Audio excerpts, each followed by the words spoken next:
दिन सेवा करके दिखाता है, नहीं सेवा होगी। फिर वही भगवान से कहता उठा लो भगवान इसको, नहीं सेवा कोई कर पाता। ये सब जो धर्म है संसार में संबंधों के, ये धर्म चीटिंग वाले धर्म है। इसलिए भगवान ने गीता में आखिरी में क्या कहा, सर्वधर्मान परित्यज्य।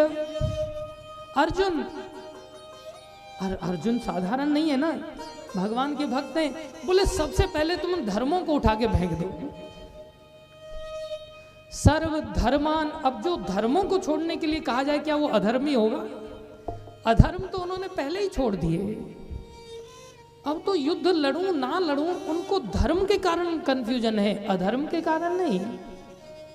गीता में भगवान कह रहे हैं कृष्ण को, कार्पण्य दोषोपहता स्वभाव पृच्छामि त्वाम धर्म सम्मूढ़ चेताः यश्रेयस्यान्निश्चितं ब्रूहि तन्मे शिष्यस्ते अहं साधि माम त्वाम प्रपन्नम। हे कृष्ण, मेरा धर्म के कारण ही दिमाग खराब हो गया। एक और तो लगता है कि आता था ये इनको मारना चाहिए, एक और लगता है ये घर के लोग हैं इनको कैसे मारे। इसलिए धर्म समझ में नहीं आ रहा है। एक धर्म कह रहा है मारो और एक धर्म कह रहा है परिवारी जनों को कोई मारता है क्या भला, पालन पोषण किया जाता है। समझ नहीं आ रहा है मैं क्या करूं। धर्म ने ही मेरा दिमाग खराब कर दिया। अब मैं आपकी शरण में आता हूं। यश श्रेय, जिससे मेरा वास्तव में कल्याण हो, मैं नहीं समझ पा रहा मेरा कल्याण किसमें है। ये ध्यान दो, कड़वा जहर तो समझ में आता है लेकिन मीठा जहर समझ में नहीं आता। मीठा जहर नहीं आता। कोई मांस खाए, कोई अंडा खाए, कोई मदिरा पान करे, कोई सिगरेट पिए, कोई तंबाकू खाए, उसको बोला ये देखो कितना गंदा है, इसको समझाओ, कुछ भगवान की शरण में आए, कुछ भक्ति में लगाओ इसको। या उसको भी समझ आता है हाँ मैं ऐसे गलत काम करता हूँ इसलिए मैं भगवान की भक्ति में नहीं लग पा रहा हूँ। उसको समझ में आता है ये सब चीजें भगवान की भक्ति में लगने में बाधाएं हैं। लेकिन भैया जो धन है ना वो भी बाधा है, जो घर है ना वो भी बाधा है, जो परिवार का प्रेम है ना, संबंध है ना, वो भी बाधाएं हैं। लेकिन वो समझ में नहीं आते कि ये बाधा है। ये बहुत रहस्य है, ये बहुत सूक्ष्म भक्ति के सिद्धांत है। इस सिद्धांत को समझ लो आप सभी, अगर समझ पाते हो तो। बोले सबसे बड़ा धर्म क्या है? सवई पुंसाम परो धर्मो। पुंसाम मनुष्यों के लिए, पुरुषों के लिए, जीवों के लिए एकमात्र धर्म है, परम धर्म है। कौन सा? यतो भक्तिर अधोक्षजे, केवल अधोक्षज भगवान श्री कृष्ण की भक्ति प्राप्त करना। जिसको गीता में अर्जुन को भगवान ने कहा सर्व धर्मान परित्यज्य। सबसे पहले अर्जुन तुम सारे धर्मों को भूल जाओ, सारे कर्तव्यों को भूल जाओ। क्या करें फिर? मामेवं शरणं ब्रज, मेरी शरण में आ जाओ। मामेकं शरणं ब्रज अहम त्वां सर्व पापेभ्यो मोक्षयिष्यामि मा शुच। मैं तुम्हें सारे पापों से मुक्त कर दूंगा, तुम मेरी शरण में आ जाओ। सबसे बड़ा धर्म है भगवान की शरणागति लेना।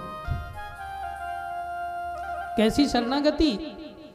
बोले ऐसी भक्ति अहेतुकी। अहेतुकी मतलब भक्ति तो करें लेकिन किसी कारण से ना करें। ये नहीं कि मेरी नौकरी नहीं लग रही इसलिए भक्ति कर रहा हूं,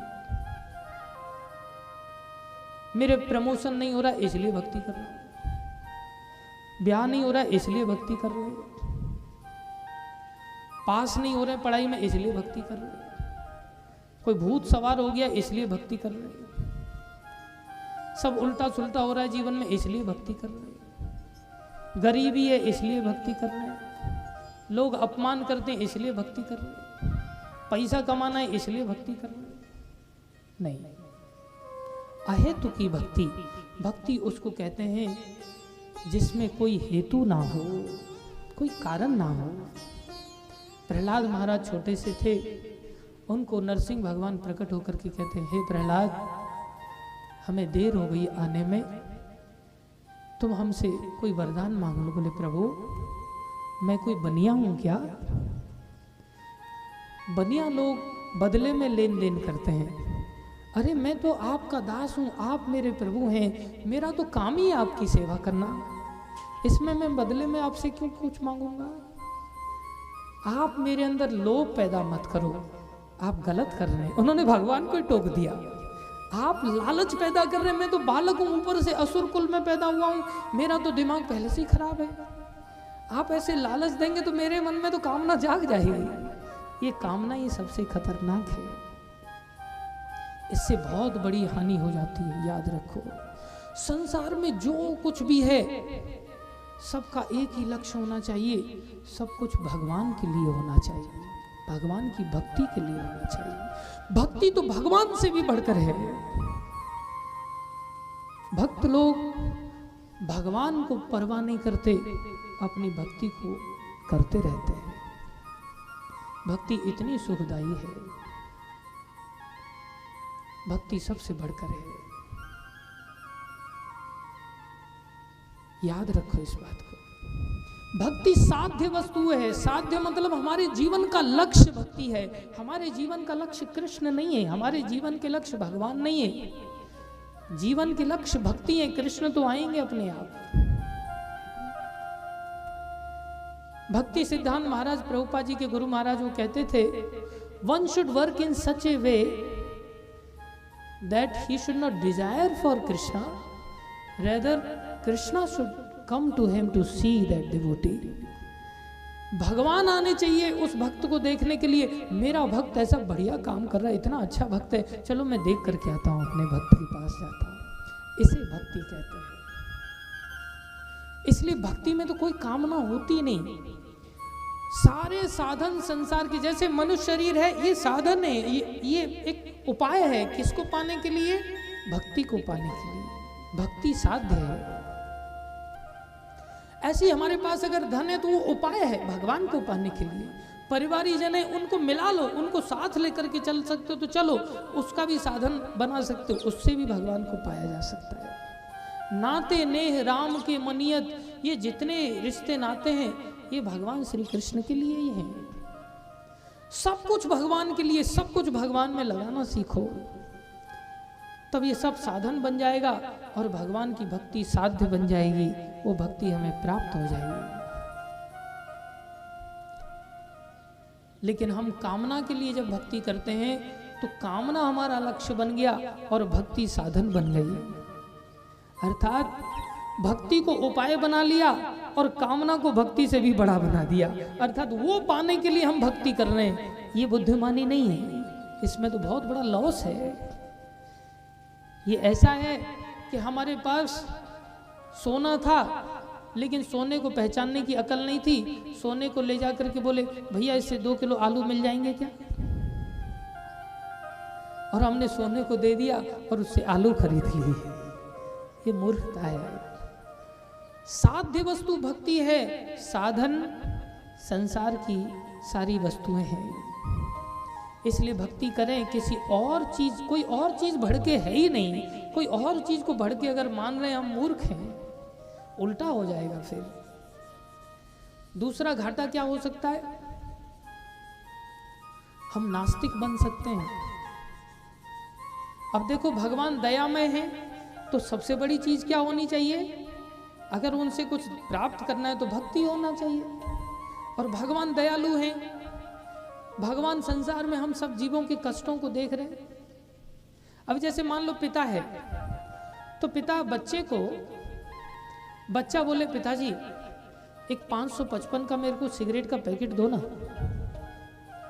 तो पिताजी देंगे क्या उसको? पिताजी उसकी जगह पे बोलेंगे 555 के 5 5 5 3 बार मैं थप्पड़ लगाऊंगा तेरे 5 उंगलियों के साथ तेरी गाल पर। पिताजी उसको डंडा लगाएंगे। गलत चीज मांग रहा है ना। इसलिए हम लोगों को अकल नहीं, क्या सही है क्या गलत है। हम गलत चीज मांगते हैं और भगवान इसलिए गलत चीज देते नहीं। और जब देते नहीं तो हमको लगता है भगवान देते ही नहीं, इसलिए कोई भगवान है ही नहीं, छोड़ो। हम नास्तिक बन जाते हैं। कामनाएं हमारे को नास्तिक बना देती हैं। ये दूसरा घाटा है हमारे जीवन। तीसरा, हमारी भक्ति जीवन पर्यंत नहीं चल पाती, बीच में रुक जाती। क्यों रुक जाती है? कोई चीज़ की भगवान फिर भी दे देते हैं कई बार ये सोच करके, अरे वैसे भी पढ़ नहीं रहा है बेवकूफ़, लैपटॉप चाह रहा है, ये जिद कर रहा है, चलो दे दो इसको, पीछा छोड़ो, कम से कम कुछ पढ़ेगा तो सही, पढ़ाई तो पढ़ेगा। लेकिन जैसे ही लैपटॉप मिल जाता है, थोड़ी बहुत पढ़ाई जो कर रहा था पिताजी ने दे दिया, फिर सोचता है अब वो भी नहीं पढ़ेंगे क्यों, लैपटॉप मिल गया, अब सारा दिमाग उसी में चला जाता है। ऐसे ही कई बार हमें भगवान चीज़ें दे देते हैं, देने के बाद वो चीज़ मिल जाती है, हमको लगता है वो चीज़ तो मिल गई, अब भक्ति क्यों करें, छोड़ो अब भक्ति को, अब भक्ति करने की क्या जरूरत है। नहीं, भक्ति अनिवार्य है, याद रखो, भक्ति हमारी आवश्यकता नहीं है, भक्ति हमारे जीवन की अनिवार्यता है, इस मनुष्य शरीर की अनिवार्यता है। अनिवार्यता और आवश्यकता में क्या अंतर होता है? आवश्यकता उसको कहते हैं किसी चीज़ की आवश्यकता है, मिल जाए अच्छी बात है, नहीं मिले थोड़ा बाद में भी मिल जाएगी तो भी चल जाएगी, उसे आवश्यकता कहते हैं। जैसे भूख लगी है, ठीक है, मिल जाए अच्छी बात है, नहीं मिले थोड़ी देर से मिल जाएगी, प्यास लगी है थोड़ी देर से मिल सकता है, ठंडी लगी है मिल जाए, ठीक है, आवश्यकता है कपड़ा। लेकिन जो हमारी सांसें हैं, क्या ये आवश्यकता है? ये सांसें कैसी हैं? अनिवार्यता है, इसके बिना एक क्षण भी नहीं चलेगा। खाएंगे पीछे से सांस चलती रहेगी, सोते हैं तो किसी को बिठा के सोते हैं, क्या भैया देखना मैं सो रहा हूं, मेरी सांस बंद ना हो जाए इसलिए देखना, नहीं, सांस अनिवार्य है, भगवान ने ऐसा विधान बनाया है, पीछे से अपने आप चलती रहती है। ऐसे ही भक्ति हमारा अनिवार्य जीवन है, भक्ति हमारे जीवन की अनिवार्य वस्तु है, इसका हमें कभी त्याग नहीं करना चाहिए, ये अनिवार्यता है। और ये ऐसी अनिवार्यता है, विशेष रूप से भक्ति की शुरुआत कहाँ से होती है? बोलिए, भक्ति की शुरुआत कथा श्रवण से होती है। कहाँ से होती है? कथा श्रवण से। कथा श्रवण जब तक नहीं करेंगे तब तक हम इसको समझ नहीं पाएंगे, स्वीकार नहीं कर पाएंगे। वल्लभाचार्य थे, कथा करते थे, एक वैष्णव रोज कथा सुनने के लिए आते थे, भक्त कथा सुनने के लिए आते थे, तो कई बार वो कथा में थोड़ा देर हो जाती थी, लेकिन इतने उत्साह से, इतने भाव से सुनते थे कि कथाकार उनको देखे बिना उससे पहले वल्लभाचार्य कथा शुरू ही नहीं करते थे। तो बाकी लोग बैठ जाते थे, सोचते थे अभी इतना इंतजार करने की क्या जरूरत है भाई, एक आदमी के लिए इतना इंतजार किया जा रहा है। बोले अब थोड़ा जल्दी शुरू करो ना। बोले नहीं नहीं, उनको आने दो। बोले नहीं नहीं, इतने सारे लोग आ गए, वो शुरू कीजिए। उन्होंने लोगों के दबाव में आकर के शुरू किया और वो दौड़े दौड़े आए, जैसे ही उन तक आवाज़ पहुंची, कथा शुरू हो गई तुरंत, और भगवान की सेवा करते थे मंदिर में, दौड़े दौड़े आए, एक शब्द भी छोड़ना नहीं चाहते थे, दौड़ करके आकर के कथा में बैठे, कथा श्रवण किया। वल्लभाचार्य को भगवान स्वप्न में आए, भगवान कहते हैं अरे भैया थोड़ा देर से कथा नहीं चालू कर सकते थे? बोले क्यों? बोले वो मेरा भक्त तुम्हारी कथा सुनने के लिए आता है, और जब पता चला कि आज थोड़ी कथा जल्दी चालू हो गई तो उसने जो मेरे को भोग में जो बाटी लगाता था वो कच्ची लगा दिया उसने जल्दी जल्दी, अब मेरे को कच्ची बाटी खानी पड़ गई, उसके कारण मेरा पेट दर्द कर रहा है, तुम्हारे चलते मेरे को ऐसा हो रहा है, भैया थोड़ा देर से कथा सुनाया करो। भगवान भी छोड़े जा सकते हैं कथा के लिए, कथा बड़ी चीज है, कथा से ही भगवान प्राप्त होते हैं, इसलिए कथा का आश्रय सदा लेना चाहिए और कथा से ही हमें भक्ति प्राप्त होती है।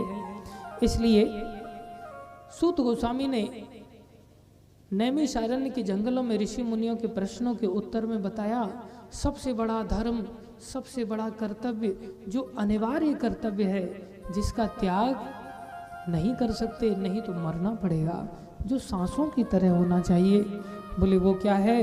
भगवान की अहेतु की भक्ति, अर्थात सबई पुंसाम परो धर्मो यतो भक्तिर अधोक्षजे अहेतु की अप्रतिहता अहेतु की बिना किसी कारण के और बिना किसी रुकावट के होनी चाहिए। ये नहीं आज ऐसा हो गया इसलिए भक्ति नहीं हुई, आज बरसात तेज हो रही थी इसलिए माला नहीं जप हुआ, आज छींक आ गई हमको इसलिए आज माला को छोड़ दिया, कथा को छोड़ दिया। लोग छोटे छोटे कारणों में भक्ति को छोड़ देते हैं।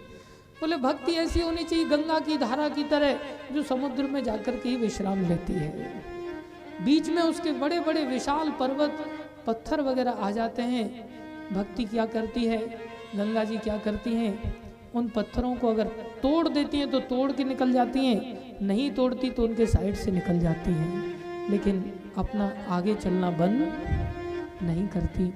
इसे अहेतु की अप्रतिहता अर्थात बिना रुकावट की भक्ति कहते हैं। हमारी ऐसी भक्ति होनी चाहिए तो ही जीवन का वास्तविक फल, मनुष्य शरीर का जो वास्तविक फल है कि हमें भगवान को प्राप्त करना है, उसको हम पा सकते हैं। नहीं तो शास्त्रों में यही सबसे बड़ी उपलब्धि है, इसके अतिरिक्त जो है वो सब नरक का द्वार है, 84 लाख योनियों के कष्ट हैं जीवन में और कुछ नहीं। हम आए हैं इस संसार में तब भगवान का आश्रय हमें लेकर के इस जीवन को सफल बनाना चाहिए। इसी बात को सूत जी समझा रहे हैं कि इस बात को स्वयं वेद व्यास जी को नारद जी ने समझाया। एक बार क्या हुआ, वेद व्यास जी ने जो सारे शास्त्रों के रचयिता हैं, जिन्होंने 4 वेद लिखे, 17 पुराण लिखे, 108 उपनिषद लिखे, रामायण भागवत आदि लिखा, ये समस्त शास्त्रों के रचयिता भागवत लिखने से पहले सब कुछ लिख करके, सब जीवों के कल्याण के लिए लिख करके दे करके जब तैयार किया, तैयार करने के बावजूद भी खिन्न बैठे हुए हैं, मन प्रसन्न नहीं है। उनकी उस दशा को देख करके उनके गुरु नारद जी आए। नारद जी ने देखा, अरे भैया वेद व्यास जी आप ऐसे दुखी क्यों हैं? बोले ये मैं नहीं समझ पा रहा हूँ मैं दुखी क्यों हूँ। मैंने सारे शास्त्रों का लेखन किया संसार के जीवों के कल्याण के लिए, लेकिन फिर भी मेरा चित्त में शांति नहीं है। क्या करना है क्या नहीं करना है, ऐसे विधि निषेध से युक्त मैंने बहुत शास्त्र लिखे, लेकिन मुझे समझ नहीं आ रहा है, फिर भी मेरा मन शांत नहीं है, मेरा मन उद्विग्न है, क्या करूँ कुछ समझ नहीं आ रहा है। नारद जी कहने लगे, भैया तुमने सब कुछ लिख दिया, लेकिन ये सब तो कौए के तीर्थ की तरह है। कौआ अच्छी जगह पे बैठता है या गंदी जगह पे बैठता है? बोलो, कुछ कठिन प्रश्न पूछा है मैंने।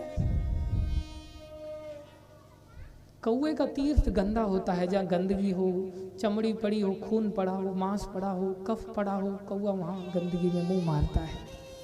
बोले तो कौए के तीर्थ की तरह तुमने शास्त्र बनाए हैं। बोले क्या मतलब? बोले कहीं भगवान की लीलाओं का तो वर्णन किया ही नहीं तुमने शास्त्रों में। बोले प्रभु मैंने हर शास्त्र में भगवान की लीलाओं का वर्णन किया है। बोले हाँ किया है, लेकिन ऐसे किया है जैसे आटे में नमक, बहुत थोड़ा थोड़ा वर्णन किया है। तो बोले फिर? बोले एक ऐसी संहिता बनाओ जिसमें केवल भगवान श्री कृष्ण का ही यश गान हो। तो इस यश गान को नारद जी के कहने पर फिर वेद व्यास जी ने इस भागवत पुराण की रचना किया, जिसमें सिवाय श्री कृष्ण की महिमा के और कुछ भी है ही नहीं।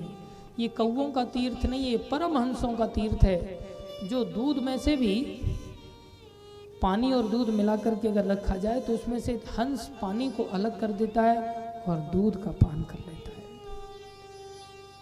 वो हंस की विशेषता होती है। और ये ग्रंथ तो परमहंसों के लिए है, जो केवल भगवान श्री कृष्ण को ही आश्रय लेते हैं और किसी का आश्रय नहीं लेते। नारद जी अपना जीवन का वृत्तांत सुनाते हैं। बोले भैया मैं अपने पूर्व जन्म की बात सुनाता हूँ। मैं दासी पुत्र था। नारद जी का ये चरित्र पिछले जन्म का अन्य पुराणों में भी आता है, ब्रह्म वैवर्त पुराण में भी आता है। उसमें द्रुमिल नाम के गोप थे, कलावती नाम की उनकी माता थी। कम आयु में ही द्रुमिल जी का देहांत हो गया। कलावती माता इनको पाल पोस करके बड़ा करने लगी और एक ब्राह्मण के घर पे जाकर के दास्ता करती, नौकर का काम करती, वहाँ से जीविका का निर्वाह करती थी। उसी समय क्या हुआ, जो ब्राह्मण था, चतुर्मास का समय आया, उसके यहाँ पर 4 भक्ति वेदांती लोग आए। भक्ति वेदांती उसको कहते हैं, वेदों का जो अंत है वो भक्ति है, इसको जो जानने वाला है उसे भक्ति वेदांती कहते हैं। समस्त वेदों का सार, वेदैश्च सर्वैर अहम एव वेद्य, गीता में भगवान बता रहे हैं। तो जो सार को जानने वाला, जो भक्ति है उसको सार को जानने वाले वो भक्त लोग आए, और रोज कीर्तन करते वो भक्त लोग, रोज कथा करते, रोज भगवान की आराधना करते, भोग लगाते, बड़ा आनंद आता। 4 महीने तक कथा कीर्तन होता रहा। और ये 5 साल के बालक ये नारद जी जो थे, ये उनके साथ में उठते बैठते थे, बड़े गंभीर थे। याद रखो, जो बालक में चंचलता ना हो वो होनहार बालक होता है। जिस युवक में कामुकता ना हो वो होनहार युवक होता है। और जिस वृद्ध में तृष्णा ना हो, प्यास ना हो भोगों की, प्रतिष्ठा की, वो वृद्ध भी होनहार होता है। नारद जी बड़े गंभीर चरित्र वाले थे, निरंतर कथा में बड़ी गंभीरता से बैठते थे। 4 महीने बीते और क्या करते थे, उनका जो थोड़ा सा झूठन जो बच जाता था उसी को उनसे आज्ञा लेकर के खा लेते थे। भक्तों का झूठन खाने से भक्ति बड़ी जल्दी से आ जाती है। संसार में हम कलयुग के जीव हैं, हम सोचते शॉर्टकट कुछ रास्ता होना चाहिए। भक्ति में भी शॉर्टकट होता है। 3 काम होते हैं भक्ति में, अगर कोई जल्दी भक्ति पाना चाहता है तो। पहला काम, बोले कोई भक्तों का उच्छिष्ट खा ले, भक्तों का झूठा खाने को मिल जाए, जबरदस्ती नहीं, उनसे परमिशन लेके। भक्त लोग अपने आप को भक्त कहते नहीं, इसलिए वो झूठा देते नहीं किसी को, कभी कभी किसी पर दया कर देते हैं। भक्तों का झूठा मिल जाए, भक्तों के चरणों का चरणामृत मिल जाए, और भक्तों के चरणों की धूल मिल जाए। ये 3 चीज़ों का अगर कोई शरण ले ले तो उसे बहुत जल्दी भगवान प्राप्त हो जाते हैं, बहुत जल्दी प्राप्त हो जाते हैं। इसके अनेकों शास्त्रों में उदाहरण आते हैं। नारद जी स्वयं अपना उदाहरण प्रस्तुत करने, मैं भक्ति वेदांतियों के साथ रहता, उनका उच्छिष्ट खाता। 4 महीने बीत गए, चतुर्मास के बाद भक्त लोग जाने लगे, मैं भी उनके पीछे पीछे चल पड़ा। मेरे हृदय की सारी आसक्ति खत्म हो गई। पिताजी नहीं है, माँ अनाथ है, माँ का अकेला सहारा मैं हूँ और मेरा सहारा माँ है, फिर भी आसक्ति छोड़ करके उनके पीछे पीछे चल पड़े। भक्ति वेदांती साधु लोग पूछने, भैया अरे नारद तुम कहाँ आ रहे हो?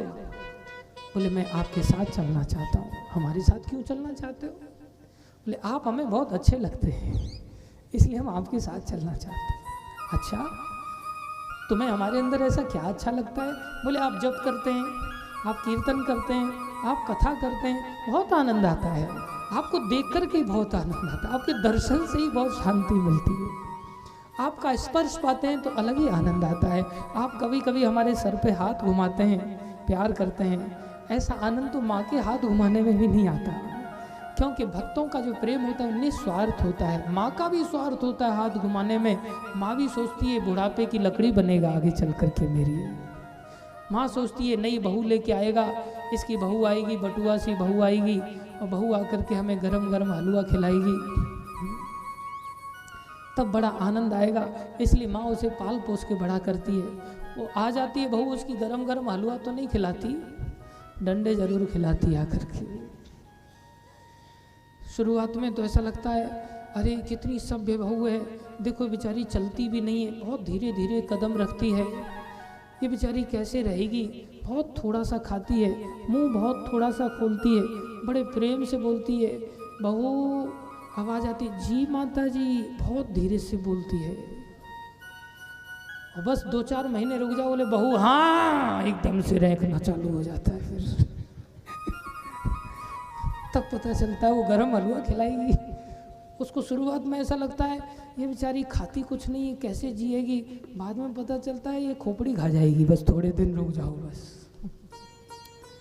प्राय ऐसा सब माताओं को लेकर नहीं होता, लेकिन कुछ माताएं जो कि भक्ति रूपा होती हैं, माया रूपनी स्त्रियां होती हैं, वो अच्छी नहीं होती। भक्ति रूपनी स्त्री होती है वो अच्छी होती है। उनका भी चरित्र भागवत में वर्णन आता है। शास्त्र में सब बातें बड़ी स्पष्टता के साथ कह दी जाती हैं। किसी को अच्छी लगे बुरी लगे क्या कर सकते हैं। अच्छे हो तो अच्छी लगेगी आपको, बुरे हो तो बुरी लगेगी, क्या कर सकते हैं। कहना भी पड़ता है। और पैसा लेते नहीं तो कुछ ऐसा भी सोच के बोलते कि भाई बुरा ना लग जाए किसी को, इसलिए कोई फर्क नहीं पड़ता। प्रभुपाद जी स्पष्टता के साथ बातों को रखते थे। याद रखो, नारद जी आसक्ति को छोड़कर बोले हम आपके साथ चलें। अच्छा नहीं, एक काम करो, अगर तुम्हें इन्हीं चीज़ों से हम अच्छे लगते हैं तो ये चीज़ें तुम कर लिया करो, तुम भी कीर्तन कर लिया करो रोज, हम तुम्हें सिखा देते हैं। तो उन्होंने सीख लिया। फिर बोले ठीक है तुम घर में ही रहो, घर पे ही रहे, लेकिन कीर्तन तो करते, लेकिन जो समूह में आनंद आता वो अकेले में थोड़ी आएगा। अंदर बड़ी छटपटाहट होती। अच्छा होता वो आए थे, उनके साथ ही हम चले जाते। मन में बड़े उद्विग्न थे। क्या हुआ, माँ एक दिन गाय को दोहने के लिए जा रही थी, रास्ते में सर्प ने काट लिया और माँ की मृत्यु हो गई। 5 साल का बालक, माँ की मृत्यु हो गई। लेकिन नारद जी रोए नहीं। नारद जी प्रसन्न हो गए। हे प्रभु धन्यवाद आपका, अब मैं निकल सकता हूँ, अब मैं भक्तों का सानिध्य पा सकता हूँ, अब कुछ मेरे जीवन में बंधन नहीं। नरसिंह मेहता की भी पत्नी जब गुजरी तो कहते हैं भलो थयो भांजी संसार सुखी से भजीशु श्री गोपाल। अच्छा हुआ संसार खत्म हो गया, अब प्रेम से भगवान का भजन करेंगे। नारद जी चल पड़े घर छोड़ करके। अब तो नगरों से, गांवों से, गुफाओं से, जंगलों से होते होते होते होते एक सरोवर पे पहुंचे। भूख लगी थी, वहां नारद जी ने पानी पिया पेट भर के। एक पीपल के वृक्ष के नीचे बैठ गए। भक्ति वेदांतियों ने जैसे भजन करना सिखाया था वैसे ही भजन करने लग गए। और जब भजन किया, भजन का ऐसा प्रताप, भगवान का साक्षात हृदय में दर्शन किया उन्होंने, साक्षात दर्शन किया। भगवान के दर्शन को पाकर के एकदम कृतार्थ हो गए। भगवान जब आ जाए तो मछली को पानी मिल गया, अब उसे कुछ नहीं चाहिए। मुझे लाख ना करोड़ ना हजार चाहिए, मुझे लाख ना करोड़ ना हजार चाहिए, हमें लाख ना करोड़ ना हजार चाहिए, हमें लाख ना करोड़ ना हजार चाहिए, हमें श्याम जी, हमें श्याम जी, हमें कृष्ण जी, बस तुम्हारा प्यार चाहिए, हमें कृष्ण जी बस तुम्हारा प्यार चाहिए, हमें और कुछ नहीं चाहिए।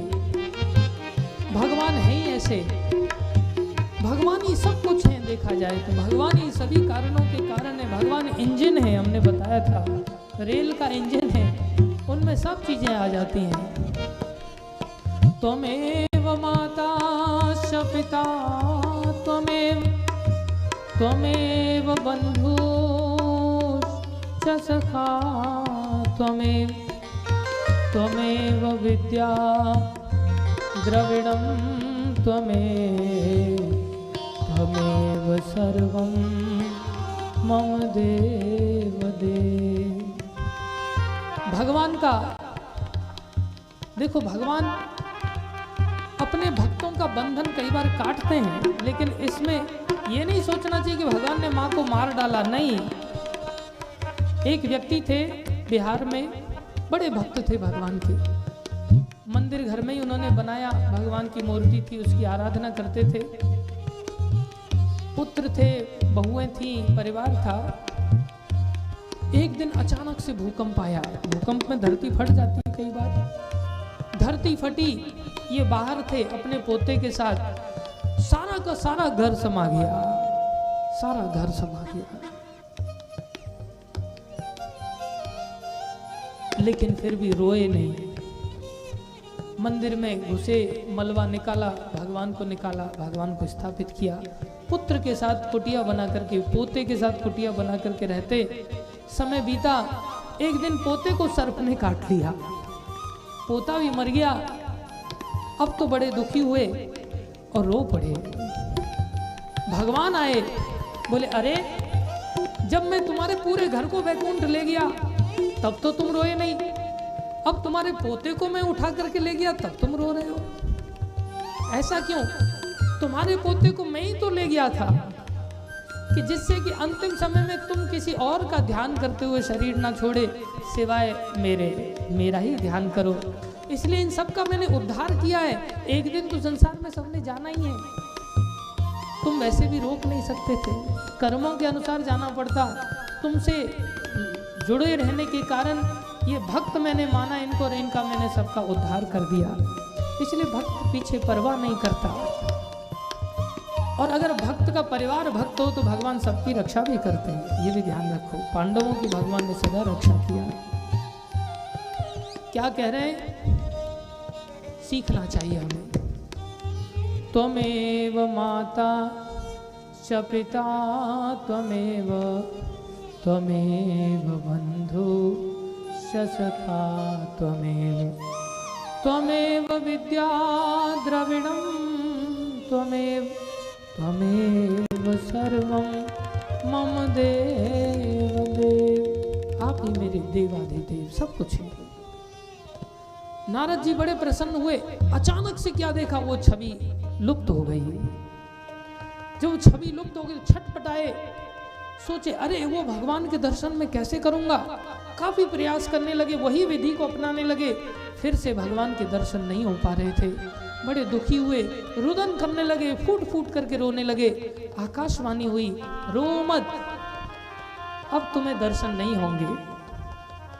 अब दर्शन अगर करना है तो हृदय से सारे कल्मशों को धो डालो, सारे कसाय खत्म कर दो, अपने आप को शुद्ध कर लो पूरी तरह से, तभी तुम्हें अब दोबारा से दर्शन होंगे। पूरा जीवन उन्होंने भक्ति किया, अलग अलग तीर्थों में जाकर के भक्तों का सानिध्य पाया, भक्तों के सानिध्य से भक्ति किया, और अचानक से ही देह छूटा। सीधे जैसे बिजली चमकती है, ऐसे क्षण मात्र में देह छूटते ही ब्रह्मा जी के मानस पुत्र के रूप में नारद जी बन करके प्रकट। बोलो नारद जी महाराज की। पूरा जीवन कीर्तन करते हुए, भजन करते हुए समय व्यतीत किया, और नारद जी ने भगवान श्री कृष्ण की प्राप्ति की। भगवान श्री कृष्ण इतने प्रसन्न हुए, उनको भगवान ने वीणा दिया, और वो वीणा पर निरंतर भगवान के कीर्तन का नाद करते रहते हैं।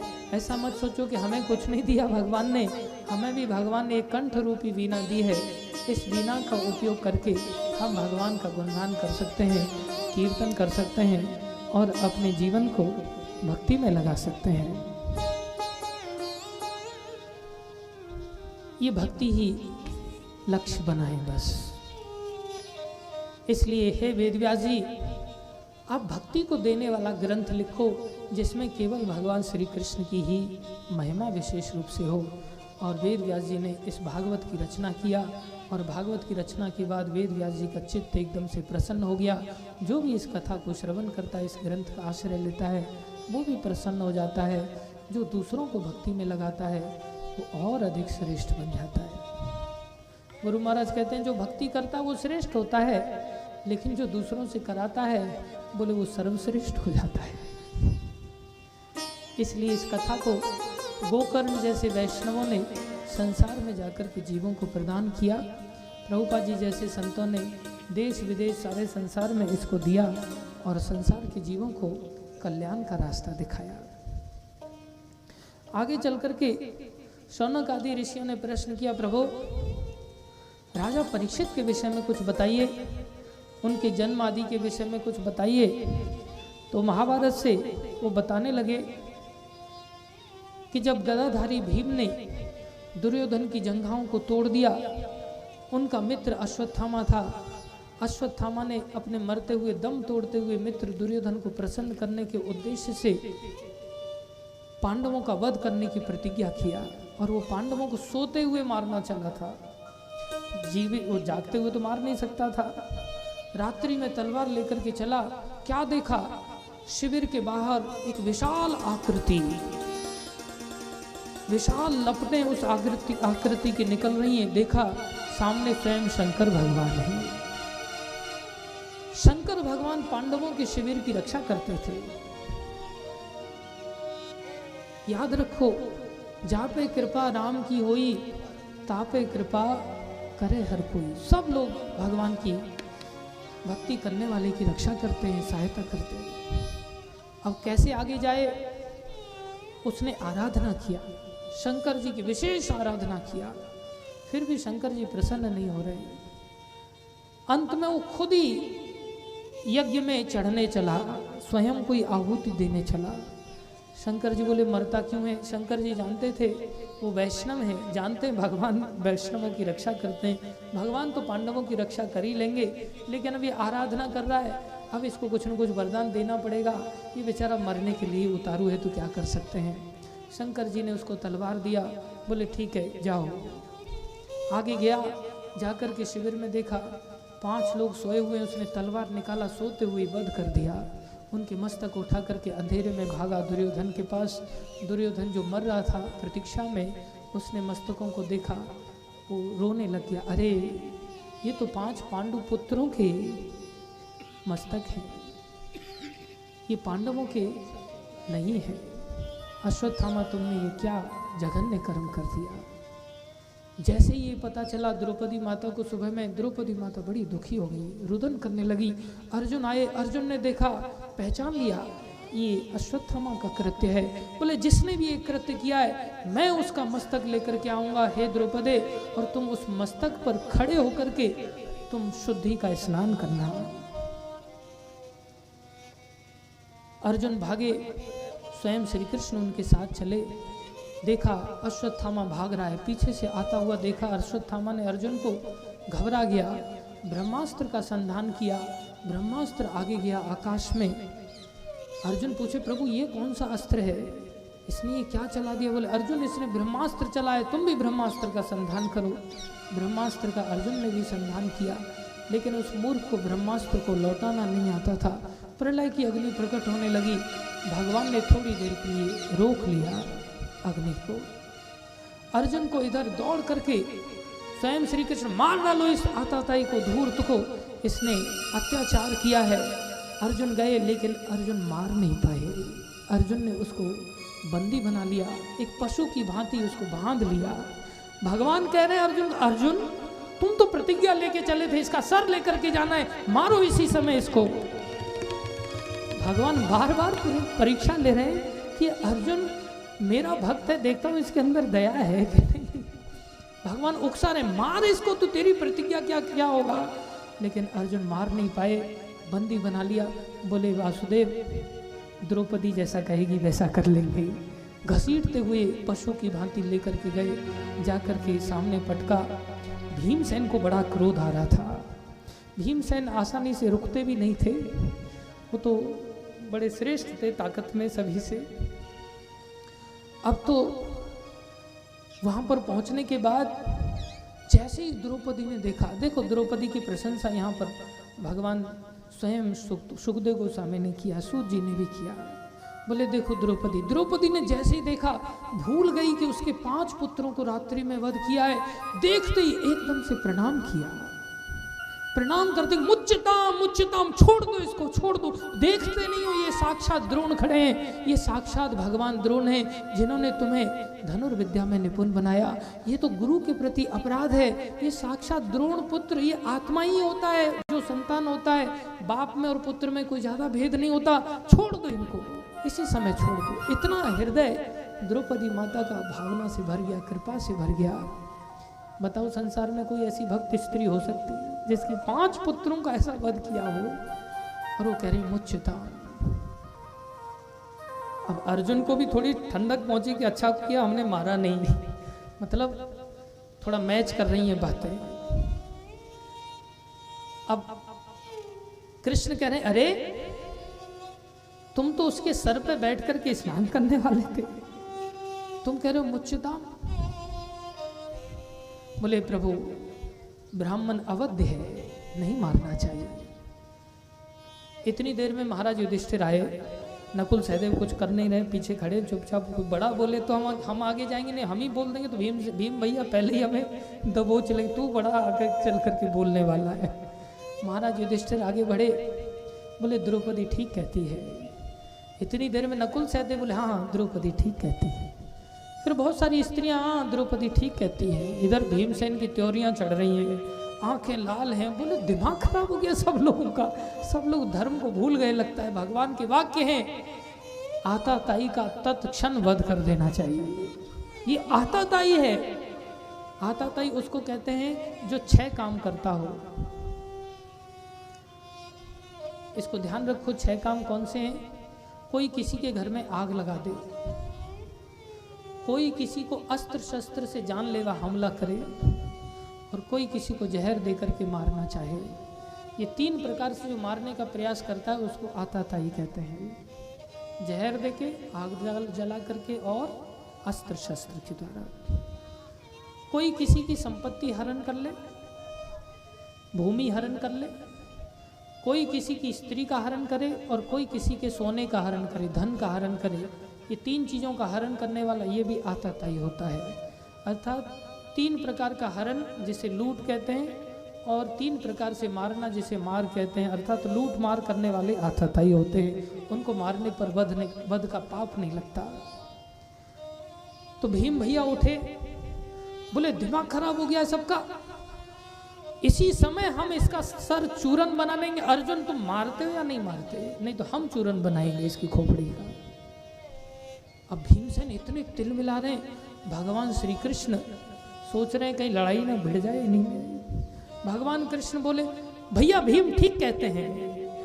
पक्ष एक साइड में है, भीमसेन बोले हम अकेले ही काफी है, कोई बात नहीं। बोले भैया भीम ठीक कहते हैं। कृष्ण ने पक्ष लिया और अर्जुन को कहा अर्जुन इसी समय इस आताताई का वध करो। भीमसेन भी खुश हो गए थोड़ा, चलो हमारा भी साइड है कोई। लेकिन कृष्ण बड़े नटखट है। कृष्ण कहते हैं लेकिन ठीक तो द्रौपदी भी कह रहे हैं, और ये द्रौपदी कुछ अलग नहीं कर रही है, भैया भीम कुछ अलग नहीं कर रहे हैं, ये सभी मेरे ही भक्त हैं। मैंने ही ऐसा कहा है कि जो आताताई है उसका वध होना चाहिए, और जो ब्राह्मण है उसका वध नहीं होना चाहिए। ये शास्त्र का वाक्य है। इसलिए भैया अर्जुन विचार करो क्या करना है। अर्जुन समझ गए, सोचा निर्णय द्रौपदी के ऊपर छोड़ते हैं, अब द्रौपदी जैसा कहेगी। अर्जुन समझ गए नहीं अब सबकी बात में, बोले ऐसा कुछ करो द्रौपदी भी संतुष्ट हो, भीमसेन भी संतुष्ट हो, मैं भी संतुष्ट हूँ, सब संतुष्ट हो जाए। अर्जुन आगे बढ़े, तलवार लेकर के उन्होंने उसकी मणि को निकाल लिया, और ब्राह्मण का जब अपमान किया जाता है, स्थान से निकाल दिया जाता है, अपमानजनक शब्द सूचित अगर उसे बोल दिए जाते हैं तो मौत के बराबर ही होता है। सम्माननीय व्यक्ति का अपमान ही मृत्यु होता है। उसका मणि निकाल लिया गया और तेजहीन बना करके उसका मुंडन करके छोड़ दिया गया, लेकिन उसके अंदर से ईर्ष्या नहीं गई। 5 संतानों का वध करने के बाद उसको मौका दिया जीवन जीने का, कि अंदर से क्रोध अग्नि में जलता रहा, और उसने उसी ब्रह्मास्त्र को 5 अन्य बाणों के साथ पांडवों के ऊपर 5 अन्य बाण छोड़ दिए, और ब्रह्मास्त्र को पांडवों का जो वंशज माता उत्तरा अभिमन्यु के जो पुत्र थे उनके गर्भ में जो परीक्षित थे उनके ऊपर संधान कर दिया कि ये पांडवों का वंश मैं नहीं छोड़ूंगा। जैसे ही 5 बाणों को आते हुए देखा भगवान श्री कृष्ण ने, तुरंत भगवान ने सुदर्शन चक्र को छोड़ा, और वैष्णव तेज के समक्ष सारे ब्रह्मास्त्र ऐसा अस्त्र होता है जिसको टारगेट करके अगर मारा जाए वो उसी को हानि पहुंचाता है। माता उत्तरा ने द्रौपदी माता जैसी भूल नहीं किया। द्रौपदी माता का जब चीरहरण किया जा रहा था तो वो अलग अलग व्यक्तियों की शरण में गई रक्षा मांगने के लिए, सीधे भगवान कृष्ण की शरण में नहीं जा पाई थी। लेकिन ये माता उत्तरा सीधे भगवान श्री कृष्ण की शरण में गई। पाए पाए गोविंदे, हे महायोगिन, हे श्री कृष्ण, हम आपकी शरण में हैं, हमारी रक्षा करो। लगे तो मैं मर जाऊं चलेगा, लेकिन मेरे गर्भ की रक्षा करो। देखो इसे माता कहते हैं। वो माता नहीं, अरे संतान आ गई गर्भ में, अब इसको कौन पालेगा पोसेगा, इससे अच्छा इसको मरवा दो। या पुत्री आ गई, लड़की आ गई, इसको मरवा दो। वो माँ नहीं है, वो राक्षसी है। जो असहाय बालक है, जो बालक बाहर खेलता कूदता अगर बच्चे को कोई मार दे तो कितना बड़ा उस पर दया आती है। वो कितना क्रूर है जिसने बच्चे को मारा। बच्चों पर अत्याचार कोई नहीं सहन कर पाता, क्योंकि वो बच्चा तो फिर भी बाहर चिल्ला सकता है, चीख सकता है, सहायता मांग सकता है, लेकिन जो बालक गर्भ के अंदर था वो तो बेचारा किसी से सहायता भी नहीं मांग सकता था। उस अवस्था में ही अगर कोई गर्भ हत्या करता है, उससे बढ़कर और कोई पाप नहीं होता। भगवान उस पाप को क्षमा नहीं करते। जो ये पाप आजकल आम हो गया है, हमको लगता है हम पालन पोषण करते हैं, नहीं, पालन पोषण भगवान करते हैं। ऐसा पाप नहीं करना चाहिए। माता उत्तरा कह रही मेरा गर्भ बचना चाहिए, मैं मर जाऊं चलेगा। भगवान तुरंत अंगुष्ठ का रूप धारण करके उनके गर्भ में प्रवेश कर जाते हैं, गदा लेकर के ब्रह्मास्त्र से रक्षा करते हैं। ब्रह्म तेज खत्म हो जाता है, लेकिन वो बालक का कुछ नहीं बिगाड़ पाता। उधर अंदर बालक देखता है ये कौन व्यक्ति है जो मेरे चारों ओर घूम रहे हैं अंगुष्ठ का रूप धारण करके। सबसे पहले भगवान को उन्होंने अंदर देखा था। वही बालक का जन्म होता है और अश्वत्थामा को दंड मिलता है, बालक की रक्षा हो जाती है। सब धन्यवाद करते हैं भगवान श्री कृष्ण को। भगवान श्री कृष्ण द्वारिका जाने की तैयारियां कर रहे होते हैं। माता कुंती आदि सारे, युधिष्ठिर महाराज, पांडव आदि सब आंखों से अश्रुपात कर रहे हैं। सारा इंद्रप्रस्थ युद्ध के समाप्ति के पश्चात सब नारियां सब भगवान के बारे में चर्चा कर रहे हैं। अरे ये वही श्री कृष्ण हैं जो सृष्टि के आदि में सबसे पहले यही थे, इनसे पहले और कोई नहीं था, ये वही कृष्ण है। सब उनकी स्तुति गान कर रहे हैं, लेकिन उनकी रुदन अवस्था को सुनकर के माता कुंती को भगवान कहते हैं बुआ आपने बहुत कष्ट सहन किए, आप हमसे कुछ वरदान मांग लो। आज हम बड़े प्रसन्न हैं, अब आपका राज्य स्थापित हो गया, अब हमें कोई चिंता नहीं, आप कोई हमसे वरदान मांग लो, जो मांगोगे वो हम दे देंगे। कृष्ण दोगे? बोले हाँ बुआ, आप संदेह मत करो, जो मांगोगे हम देंगे। बोले कृष्ण अगर देना चाहते हो तो एक चीज दे दो, हमें दुख प्रदान कर दो। भगवान देखते रह गए। बोले बुआ ये आपने क्या मांगा? शुरू से ही आप छोटी उम्र में ही आप विधवा हो गए थे, इतने सारे कौरवों से आपने अत्याचार सहे, जीवन भर तो आपने दुख भोगा, अभी आप दुख मांग रहे हो, कुछ और मांग लो। बोले नहीं कृष्ण, आप देना चाहते हो तो हमें दुख दो। बोले दुख से क्या होगा, दुख क्यों मांग रहे हो? बोले जब भी दुखी होते हैं हम आपकी याद करते हैं और आप आ जाते हैं, आपके दर्शनों का सुख मिलता है। आपके दर्शनों से फिर दुख की कहाँ भान रहता है, दुख की कहाँ याद रहती है। याद रखो ये संसार में भगवान दया करके दुख देते हैं, दया करके। अब कोई सोचेगा हमारी दृष्टि से तो कुंती माता तो बड़ी मूर्ख है, दुख मांग रही है। कुंती माता परम वैष्णव है, उनसे बढ़कर कौन वैष्णव है, उनसे बड़ा बुद्धिमान कौन है। वो जानती है अगर यहाँ सुख मिलेगा तो फिर तो हम यहीं रहना चाहेंगे ना, भगवान के पास जाने के मन में क्यों आएगी। जैसे बालक को खेलने के लिए अगर दे दिया जाए तो बालक पढ़ेगा फिर, अब नहीं पढ़ना उसके लिए अच्छा है या बुरा है। और बालक को अगर तमाचा लगाया जाए तो तमाचा उसके लिए पढ़ाई के लिए वरदान है कि नहीं है। लेकिन ये बात बालक को समझ में आएगी क्या? नहीं। हमको बचपन में क्रिकेट बहुत पसंद थी, पिताजी हमारे नौकरी चले जाते थे, हम बच्चों का समूह लेकर के खेलने चले जाते थे। एक दिन पिताश्री नौकरी से बीच में से आ गए वापस और देखा ये है नहीं यहाँ पर। तब उन्होंने मेहंदी होती है ना, मेहंदी हाथ में लगाते पत्ते उसके, उसका लकड़ी तोड़ा, घूमते घूमते पहुंच गए वहीं पर जहाँ हम खेल रहे थे, जंगल का इलाका था। वो मेहंदी तोड़ा, हमने दूर से ही देख लिया। उनका थोड़ा भारी शरीर था, हम हल्के थे, हम भागे, दूर दूर दूर दूर भागे, वो हमारे पीछे पीछे भागे। फिर भी भागते भागते हमने सोचा एक आध खा लेते हैं। तो हमने देखा हम दादी के पास पहुंच गए थे। अब दादी के पास पहुंच गए तो मतलब दादी तो बचा लेगी।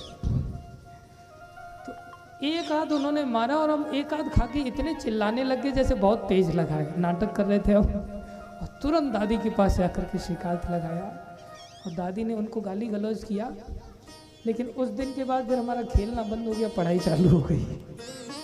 वो घटना याद आती है, अगर वो नहीं मारते कहाँ पढ़ते, कहाँ जीवन में कुछ विचार कर पाते। तो जो दुख है ना संसार में, ये वरदान है। भगवान बहुत कृपा करते किसी के ऊपर, तब दुख देते हैं। संसार में अगर किसी को सुख देते हैं भगवान, तो ये तो बंधन है। इसको गीता में भगवान ने कहा है, भोग ऐश्वर्य प्रसक्ता नाम।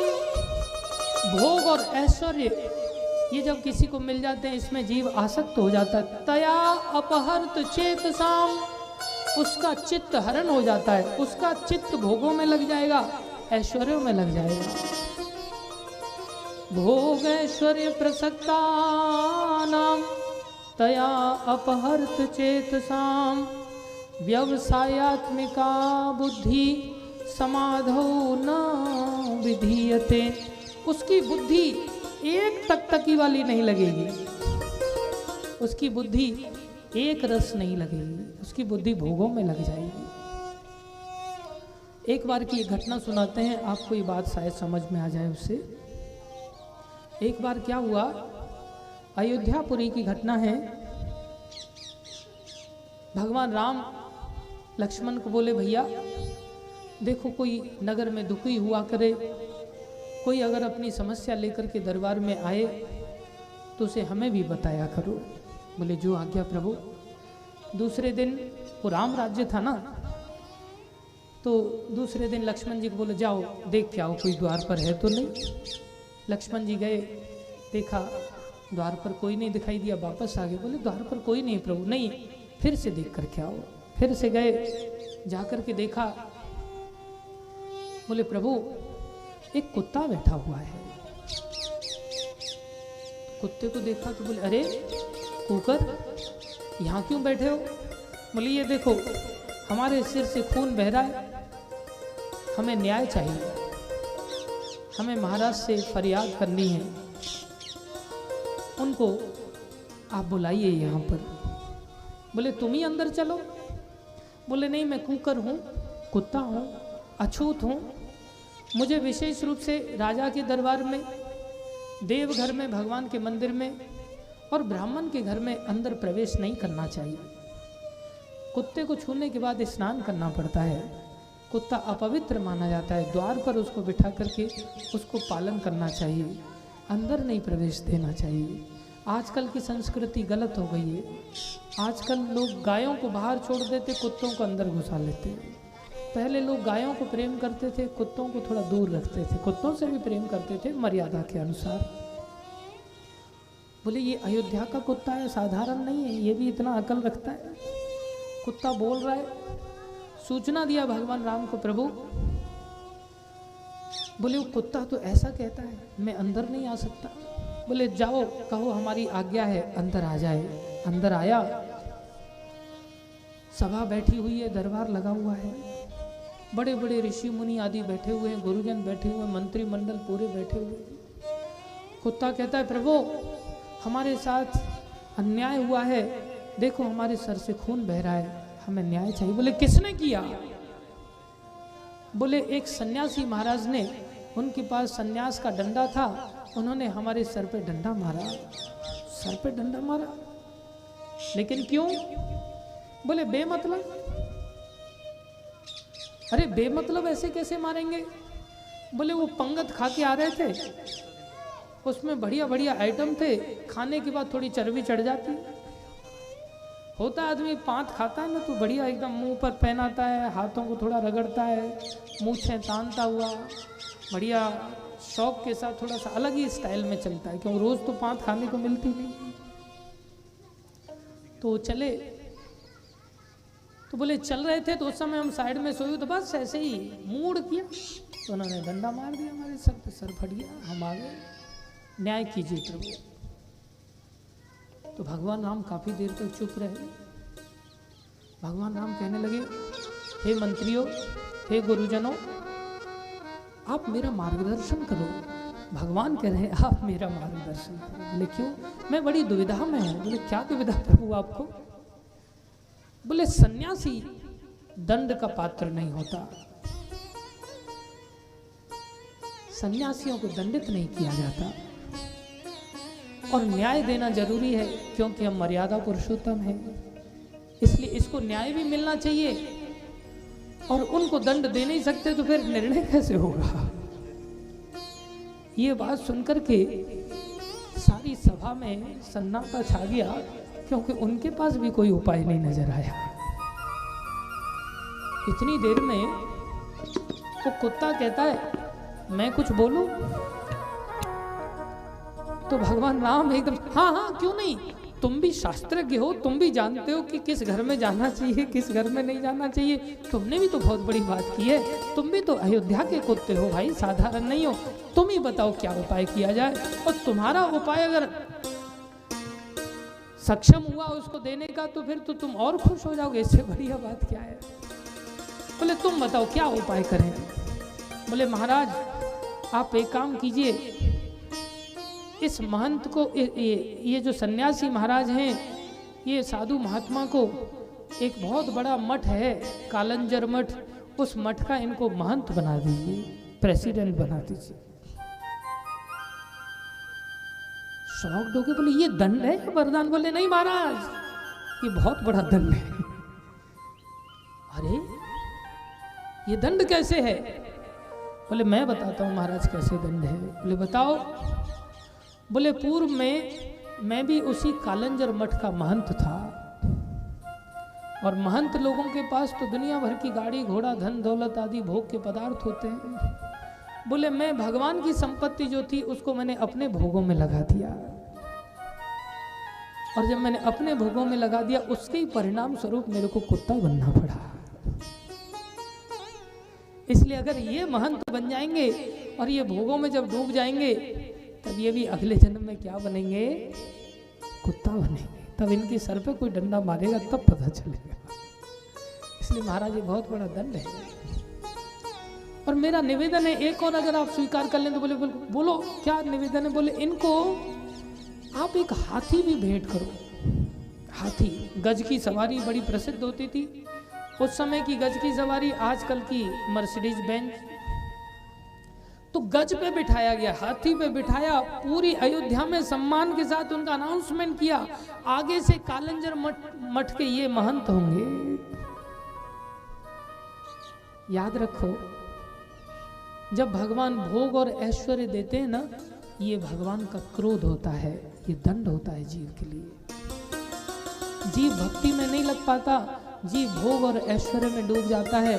लेकिन हम मूर्ख लोग उसी को वरदान समझ लेते हैं अज्ञानता के कारण। अगर वास्तव में भगवान इन सब चीज़ों को छीन करके जब भक्तों की संगति प्रदान करते हैं, वो सबसे बड़ा वरदान होता है।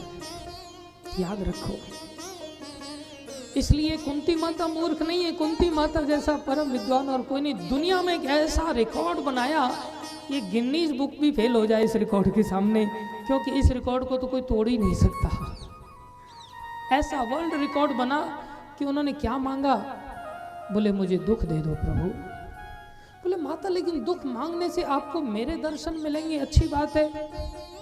बोले इतना ही नहीं, और भी बहुत बड़ा फायदा है। बोले मैं तो ऐसे ही दर्शन दे दिया करूंगा कभी कभी। बोले नहीं, आपके जब दर्शन होते हैं तो आप अकेले नहीं आते, आपके साथ नारद आदि बड़े बड़े वेद व्यास जी आदि सब वैष्णव जन आते हैं। उन वैष्णवों के साथ बैठ कर के जो आपकी कथा सुनने को मिलती है, वैसा वरदान और संसार में कुछ नहीं है। वो आपके दर्शन से भी बढ़ कर के वो वरदान है।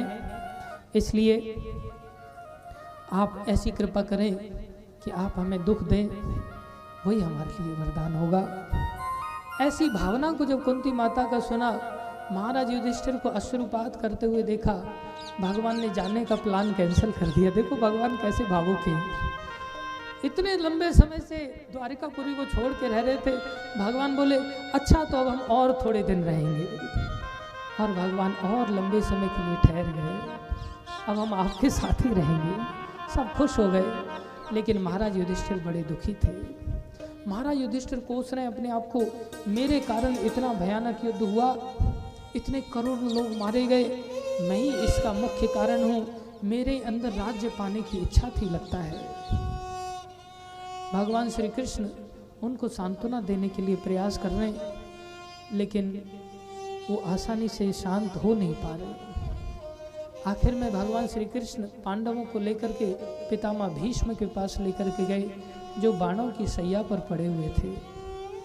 पितामह भीष्म ने देखा सामने श्याम सुंदर भगवान आए हैं, खड़े तो नहीं हो सकते थे, मन ही मन वहीं से हृदय से हाथ जोड़ करके दंडवत प्रणाम किया और भगवान को कहने लगे, देखो ये श्री कृष्ण मुझे दर्शन देने के लिए, मेरे ऊपर कृपा करने के लिए यहाँ पर आए हैं। इनका और कोई प्रयोजन नहीं है, मेरी प्रतिष्ठा को बढ़ाना चाहते हैं कि देखो पितामह भीष्म कितने बड़े ज्ञानी हैं। भृगु आदि बड़े सारे ऋषि मुनि भी सब साथ में गए और पितामह भीष्म ने महाराज युधिष्ठिर को सांत्वना दिया, भैया तुम्हारे कारण ये संसार में युद्ध नहीं लड़ा गया, तुम्हारे कारण कोई नहीं मरा है, तुम इतना दुखी मत हो। बोले पितामह आपने तो दूसरे पक्ष से युद्ध लड़ा, मैंने आपको भी वध करने का एक कारण अपने सर पे ले लिया। बोले मैंने दूसरे पक्ष से युद्ध लड़ा, ये बात तुम ठीक कह रहे हो, लेकिन संसारी भी लोग ऐसा कहते हैं कि पितामह भीष्म को या तो दोनों में से किसी पक्ष के साथ नहीं लड़ना चाहिए था, दोनों को ही उन्होंने गोद में खिलाया था, या लड़ना था तो पांडवों की ओर से लड़ते, अधर्म का पक्ष क्यों लिया, कौरवों की ओर से क्यों लड़े। वास्तव में पितामह भीष्म भगवान की परम भक्त हैं।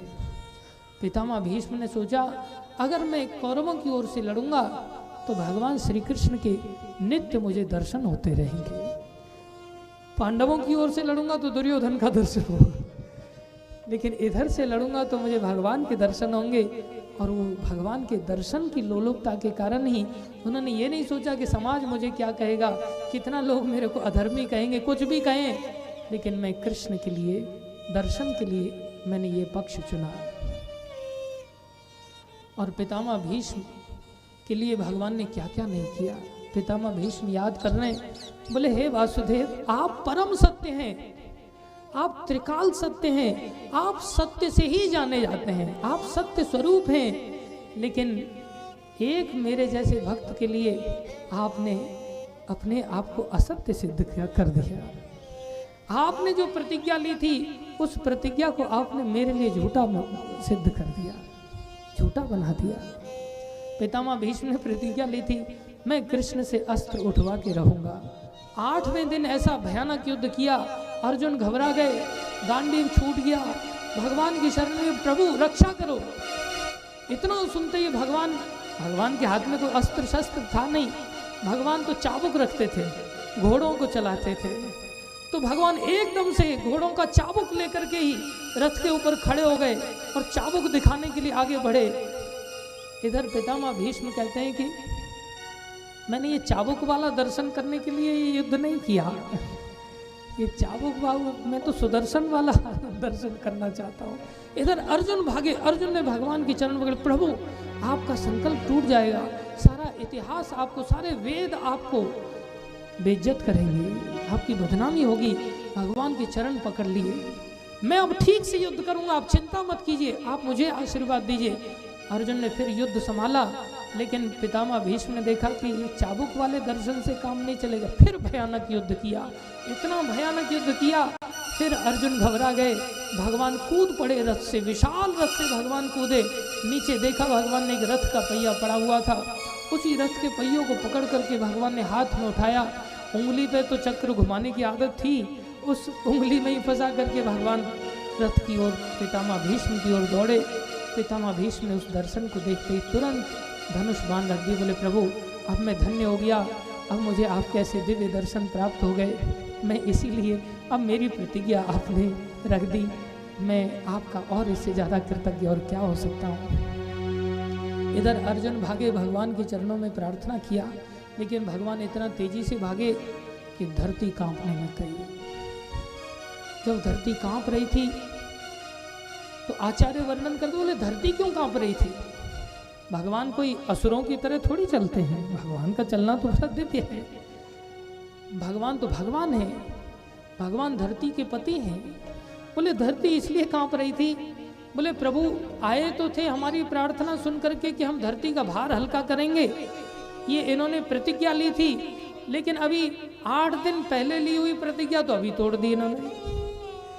अब कहीं ऐसा ना हो कि वो वाली प्रतिज्ञा को भी भूल गए हों और हमारे भार हल्का हो ही नहीं, हम तो ऐसे ही संसार में राक्षसों के बोझ तले दबे रह जाएं। इसलिए पृथ्वी माता हिल गई।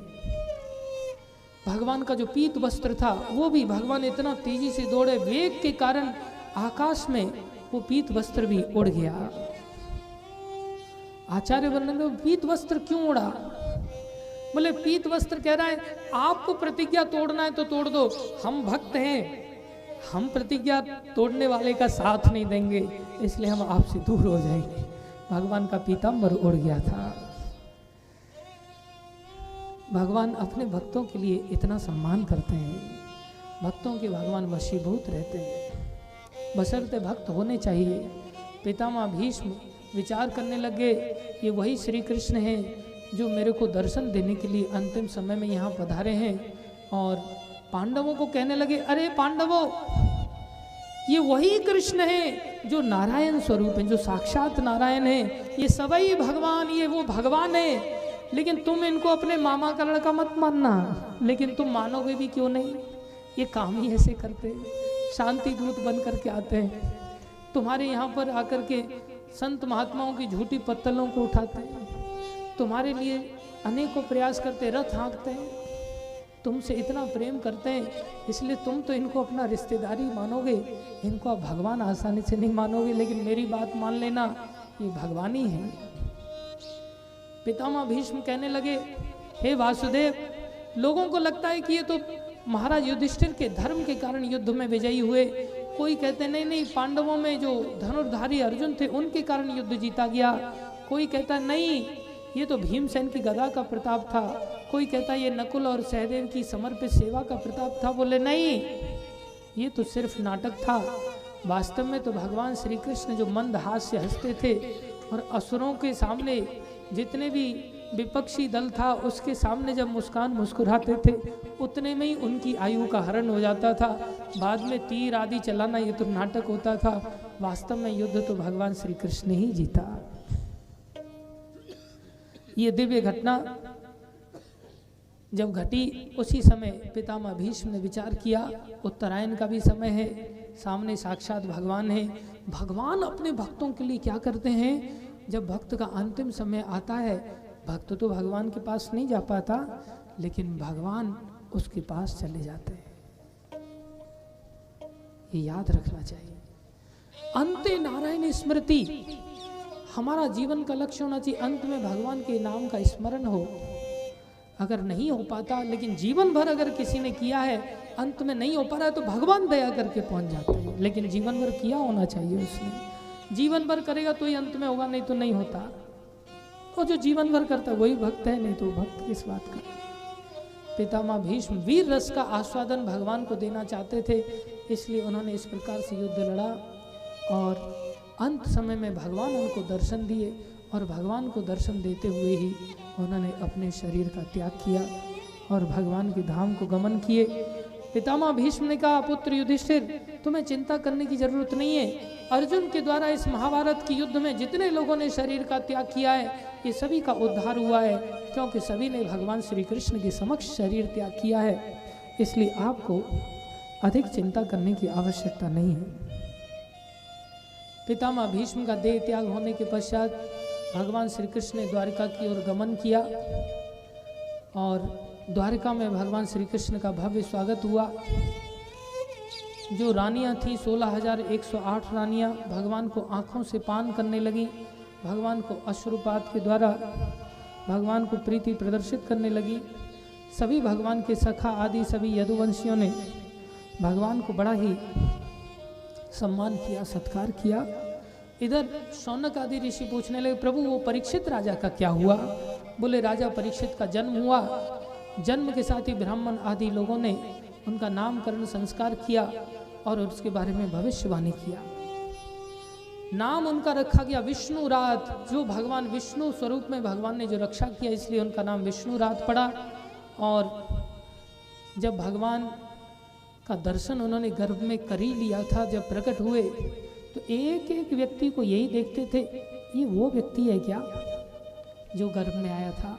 नहीं नहीं, इसके अंदर तो पीतांबर नहीं है, ये वही व्यक्ति है कि नहीं नहीं, ये इसके पास गदा नहीं है, ये वही व्यक्ति है क्या? अरे इसकी नील वर्ण कांति नहीं, ये वही व्यक्ति है क्या? इसके हृदय पे कौस्तुभ मणि नहीं है, नहीं नहीं, ये कुंडल नहीं है इसके पास, कौंदनी नहीं है, ये वो व्यक्ति नहीं है।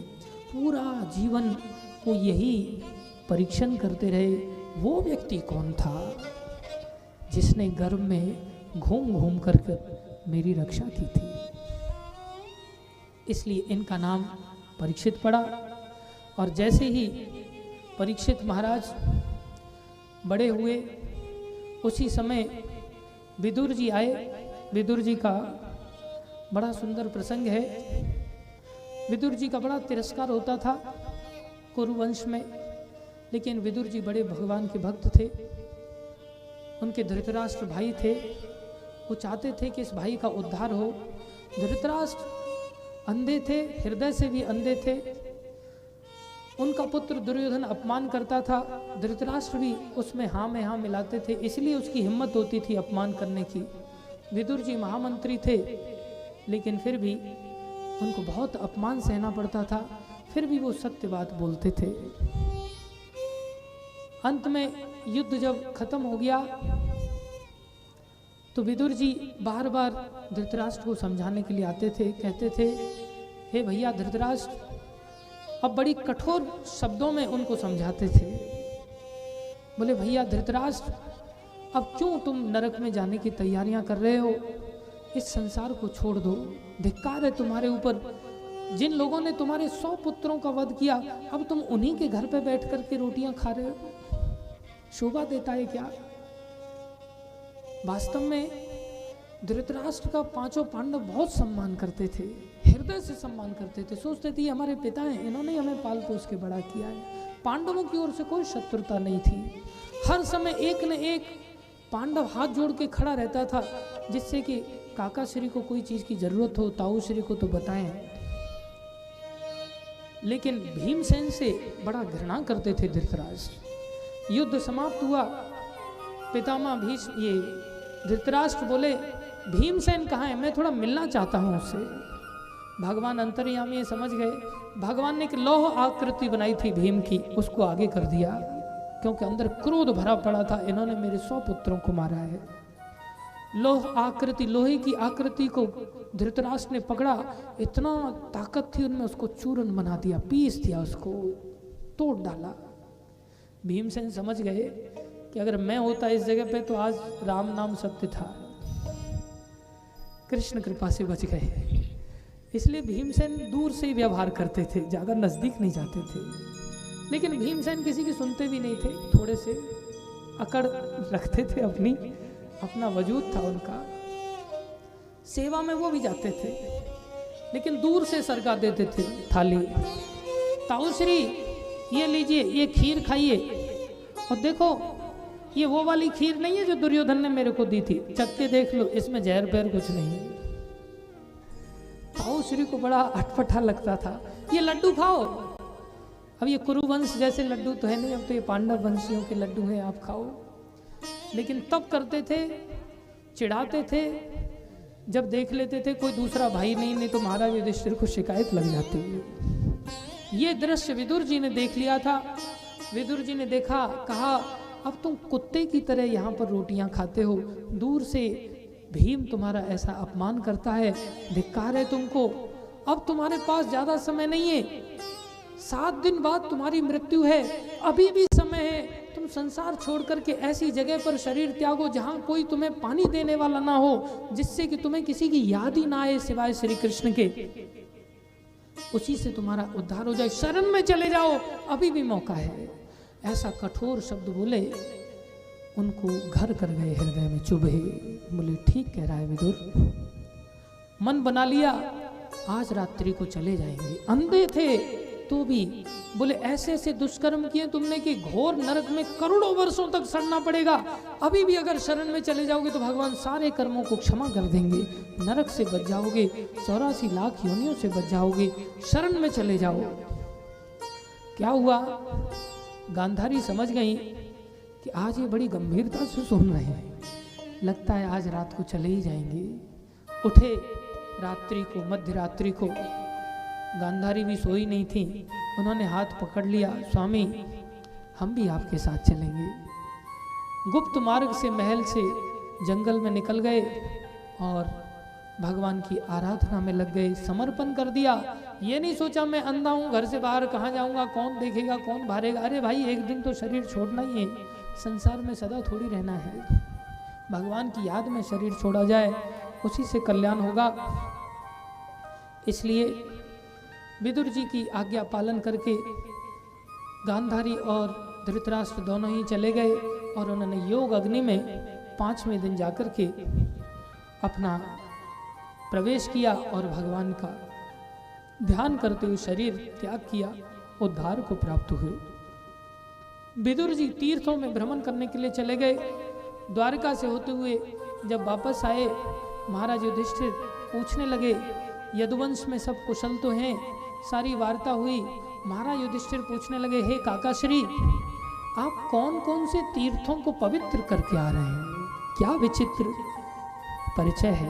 याद रखो, भगवान के भक्त तीर्थों में पवित्र होने नहीं जाते, भगवान के भक्त तीर्थों को पवित्र करने के लिए जाते हैं। संसारी लोग तीर्थों में अपना पाप छोड़ के आते हैं और भगवान के भक्त उन पापों को उठा के ले आते हैं, जिससे तीर्थ पवित्र हो जाए और अपनी भक्ति से भगवान उनके पापों को फिर जला देते हैं।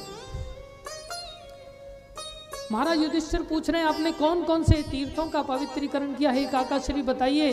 उन्होंने सारा वृत्तांत बताया, लेकिन द्वारका से भगवान श्री कृष्ण प्रयाण कर चुके हैं, भगवान श्री कृष्ण अंतर ध्यान हो गए हैं, ये बात उन्होंने नहीं बताई। वो समझ गए कि पांडव लोग सहन नहीं कर पाएंगे। उसी समय महाराज युधिष्ठिर ने अपशकुनों को देखा कि बहुत अजीबोगरीब घटनाएं हो रही हैं, लोग कलह कर रहे हैं, पशु पक्षी भी अलग अलग विचित्र आवाज निकाल रहे हैं, गधे आदि उनके बाईं ओर से गमन कर रहे हैं, उनकी आंखें, हाथ आदि, शरीर आदि फड़क रहे हैं, अंग फड़क रहे हैं उनके। उन्होंने देखा ये अब अशुभ अपशकुन क्यों हो रहे हैं। उसी समय अर्जुन को आते हुए देखा, जो द्वारिका में भगवान श्री कृष्ण के पास गए थे। अर्जुन को देखा तेजहीन, कोई आकर्षण ही नहीं अर्जुन की छवि में। महाराज युधिष्ठिर चिंतित हो गए, अरे तुमने क्या किसी अगम्य स्त्री का गमन किया है? जिस स्त्री का सानिध्य नहीं करना चाहिए, क्या उसके साथ तुमने गमन किया है? या किसी वृद्ध व्यक्ति का आपने तिरस्कार किया है? या किसी का धन आदि लूटा है? तुम्हारा तेज कहाँ चला गया? अर्जुन कहते हैं, हे भैया, हमारा जो तेज था वो भगवान श्री कृष्ण थे, लेकिन अब श्री कृष्ण संसार को छोड़ करके गोलोक धाम को चले गए हैं। हमारी जो शक्ति थी, जो सामर्थ्य थी, जो तेज था, जो ज्ञान था, सब वही तो थे, अब वो चले गए, इसलिए मैं निस्तेज हो गया हूँ। इतना सुनते ही बहुत बड़ा आघात हुआ। महाराज युधिष्ठिर को संकल्प लिया, अब हम संसार में नहीं रहेंगे, संसार छोड़ करके हम भी भक्ति करने के लिए गमन करेंगे। पांचों पांडव, द्रौपदी आदि सब निकल पड़े राजा परीक्षित को राजा बना करके। परीक्षित को राजा बनाया और वो सभी स्वर्गारोहण के लिए, भगवत धाम गमन के लिए, आराधना करने के लिए, तपस्या करने के लिए उत्तर दिशा की ओर निकल पड़े। और वहाँ भी बड़ी सुंदर घटनाएं घटी, उनको भी बताएंगे फिर कभी। इधर महाराज परीक्षित को जब राजा बना दिया गया तो राजा परीक्षित ने बहुत सुंदर शासन किया, अद्भुत शासन किया। इनके अंदर महाराज शिवी, महाराज दधीची जैसे, महाराज इक्ष्वाकु जैसे, महाराज राम जैसे गुण थे, अर्जुन जैसे गुण थे।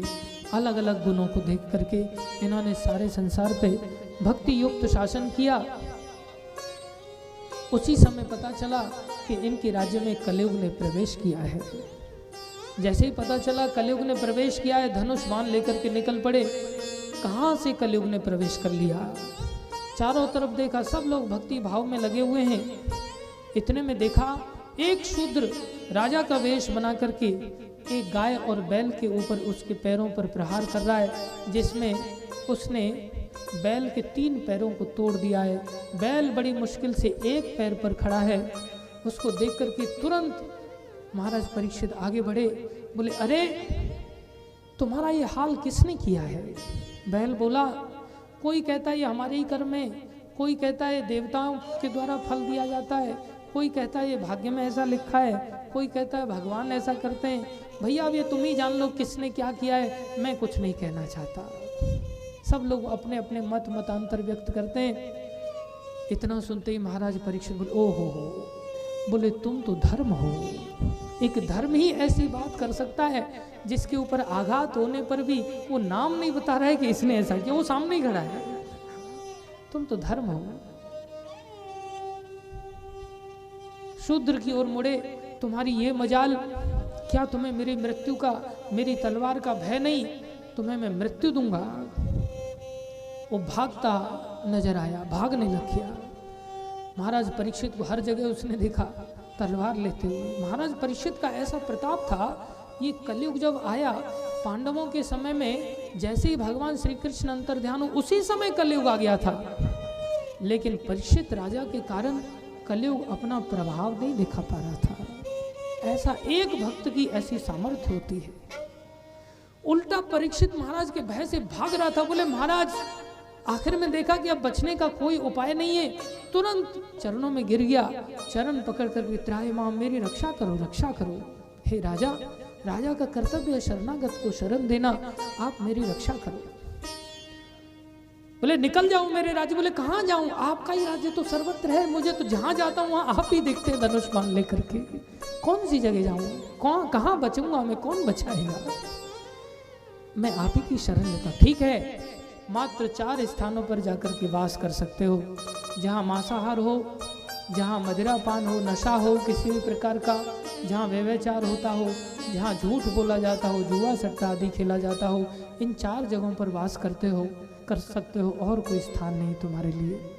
महाराज, ये 4 जगहों पे तो मैं हर युग में वास करता हूँ, चाहे सतयुग हो, त्रेता युग हो, द्वापर युग हो, कलयुग में भी मैं चाहता हूँ वास करना, लेकिन आपके राज्य में 4 जगह ढूंढे से नहीं मिल रही है। ये 4 जगह भी नहीं, कोई और एक आध स्थान दे दो। बोले जाओ सोने में जाकर के वास करो, वो बहुत आकर्षक होता है। और विशेष रूप सोना धातु में ही वास नहीं है, जो गलत रीति से अन्याय के द्वारा जो सोना कमाया जाता है, जो धन कमाया जाता है, बोले उसमें तुम वास करो, दूषित धन। और उसने स्वीकार किया। वापस आए महाराज परीक्षित ने देखा, दूसरे दिन शिकार करने के लिए आगे बढ़े तो एक बहुत सुंदर मुकुट रखा हुआ था। वो मुकुट जरासंध का मुकुट था, जो जीत के लाए थे भीम। जरासंध बड़ा क्रूर अत्याचारी था। उन्होंने उस मुकुट को धारण करके, ऐसा आचार्य बताते हैं, वास्तव में तो ये भगवान की इच्छा थी। भगवान ने इस भागवत ग्रंथ को हम जैसे मूर्खों के लिए प्रकट कराना था। परीक्षित राजा शिकार खेलने के लिए गए, बहुत त्रस्त हो गए, प्यास लगी, आश्रम में पहुंचे, वहां शमिक ऋषि बैठे हुए थे। बार बार कहा, हे ऋषि मुझे जल दीजिए, लेकिन ऋषि समाधि में मग्न थे। परीक्षित राजा को लगा ये नाटक कर रहे। उसी समय मरा हुआ सांप पड़ा हुआ था, बाण से उठा करके उन्होंने उनकी गर्दन में डाल दिया और वापस लौट आए। श्रृंगी जो उनका पुत्र था शमिक ऋषि का, वो कौशिकी नदी में स्नान कर रहा था। उसके अन्य गुरुकुल के बच्चे भी थे। कोई बालक आकर के देखा उनके गले में सांप पड़ा हुआ है और कोई राजा डाल करके गया है। तुरंत वापस आकर के उस ब्राह्मण बालक को, श्रृंगी को बताया, तुम्हारे पिता के गले में तो कोई राजा आकर के, देखो राजाओं की ताकत देखो, राजाओं का अहंकार देखो, तुम्हारे पिता जो इतने महान ऋषि हैं उनके गले में मरा हुआ सांप डाला है। इतना सुनते ही श्रृंगी बड़ा क्रोध में आकर के आग बबूला हो गया, होठ फड़फड़ाने लगे। उसी समय कौशिकी नदी का जल उठाया और जल उठा करके कहा, जिस राजा ने ऐसी धूर्तता किया है उसको ही आज से 7वें दिन तक्षक नाग आकर के भस्म कर देगा। तक्षक नाग आकर के उसको काट लेगा। और वापस आकर के पिता को देख करके जोर जोर से रोने लग गया। और जब रोया, पिता ने रोने की आवाज़ सुन करके आंखें खोली तो उनको कुछ ऐसा नहीं लगा ज़्यादा, क्योंकि वो तो भक्त थे ना, भक्तों को कोई ज़्यादा हेडक नहीं था। बोले क्यों रो रहे हो? बोले आपके गले में सांप डाला किसी धूर्त राजा ने, मैंने उसको शाप दे दिया है, 7वें दिन तक्षक नाग आकर के काट लेगा। इतना सुनते ही शमिक ऋषि बड़े दुखी हुए। अरे मूर्ख बालक, तुमने ऐसा क्या अनर्थ कर दिया। एक ही तो धर्मात्मा राजा थे जिनके कारण कलयुग अपना प्रभाव नहीं दिखा पा रहा था, अन्यथा आने वाले समय में तो न मंदिर रहेंगे, न घंटा रहेगा, न ग्रंथ रहेंगे, न कथाएं रहेंगी। संसार में ये सब चीज़ें लुप्त हो जाएंगी। संसार में कलयुग का ऐसा भयानक प्रभाव देखने में आएगा आने वाले समय में। एक ही राजा थे जिन्होंने कलयुग को बचा के रखा, कलयुग को दूर रखा था, कलयुग से बचा के रखा था। तुमने ये कितना बड़ा अनर्थ कर दिया। अब तो भगवान, अब राजा भी तुम्हें क्षमा कर दें तो अच्छी बात है, लेकिन राजा बदला नहीं लेना चाहिए। अगर वो बदला ले ले तो अच्छी बात है। तुमने भक्त के प्रति अपराध किया है, भक्तों के अपराध को तो भगवान भी कभी क्षमा नहीं करते। तब से ब्राह्मण जो ये वंश है जिसमें बालकपन में ही ऐसी सामर्थ्य होती थी कि किसी को शाप दे सकते थे, किसी को वरदान दे सकते थे, तब से ये शक्ति खत्म हो गई। इधर महाराज परीक्षित को सूचना मिली। परीक्षित को सूचना मिलते ही महाराज परीक्षित बड़े प्रसन्न हुए और महाराज परीक्षित प्रसन्न होकर के भगवान को आभार प्रकट करने लगे, धन्यवाद देने लगे, बड़े खुश हुए। ओहो, भगवान ने कितनी बड़ी मेरे ऊपर कृपा किया। अगर ऐसा शाप नहीं मिला होता तो मेरे अंदर तो कभी वैराग्य ही नहीं आता।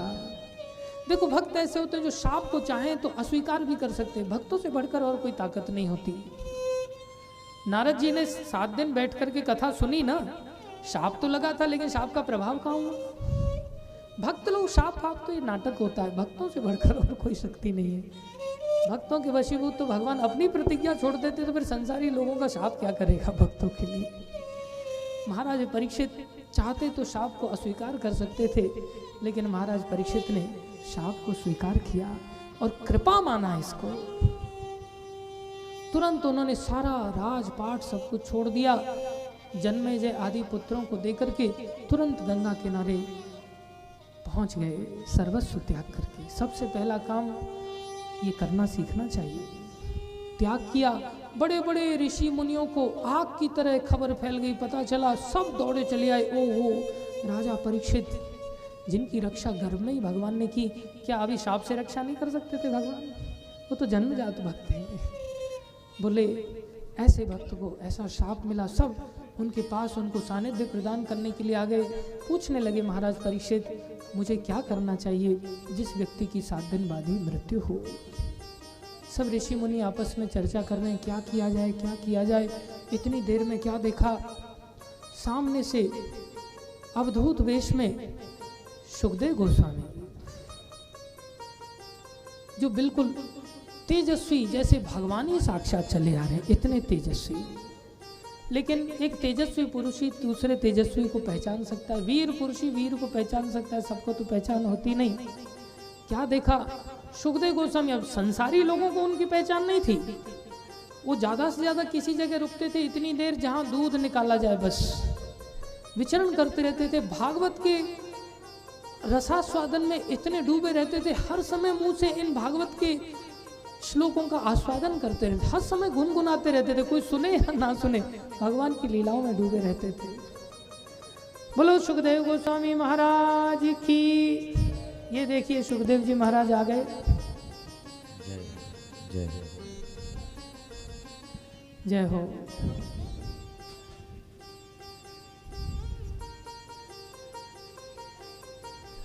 जैसे ही सुखदेव गोस्वामी प्रवेश कर रहे हैं, क्या देखा, वो तो यहाँ तो सुखदेव गोस्वामी वस्त्र आभूषण में है, वहां सुखदेव गोस्वामी निर्वस्त्र आ रहे थे।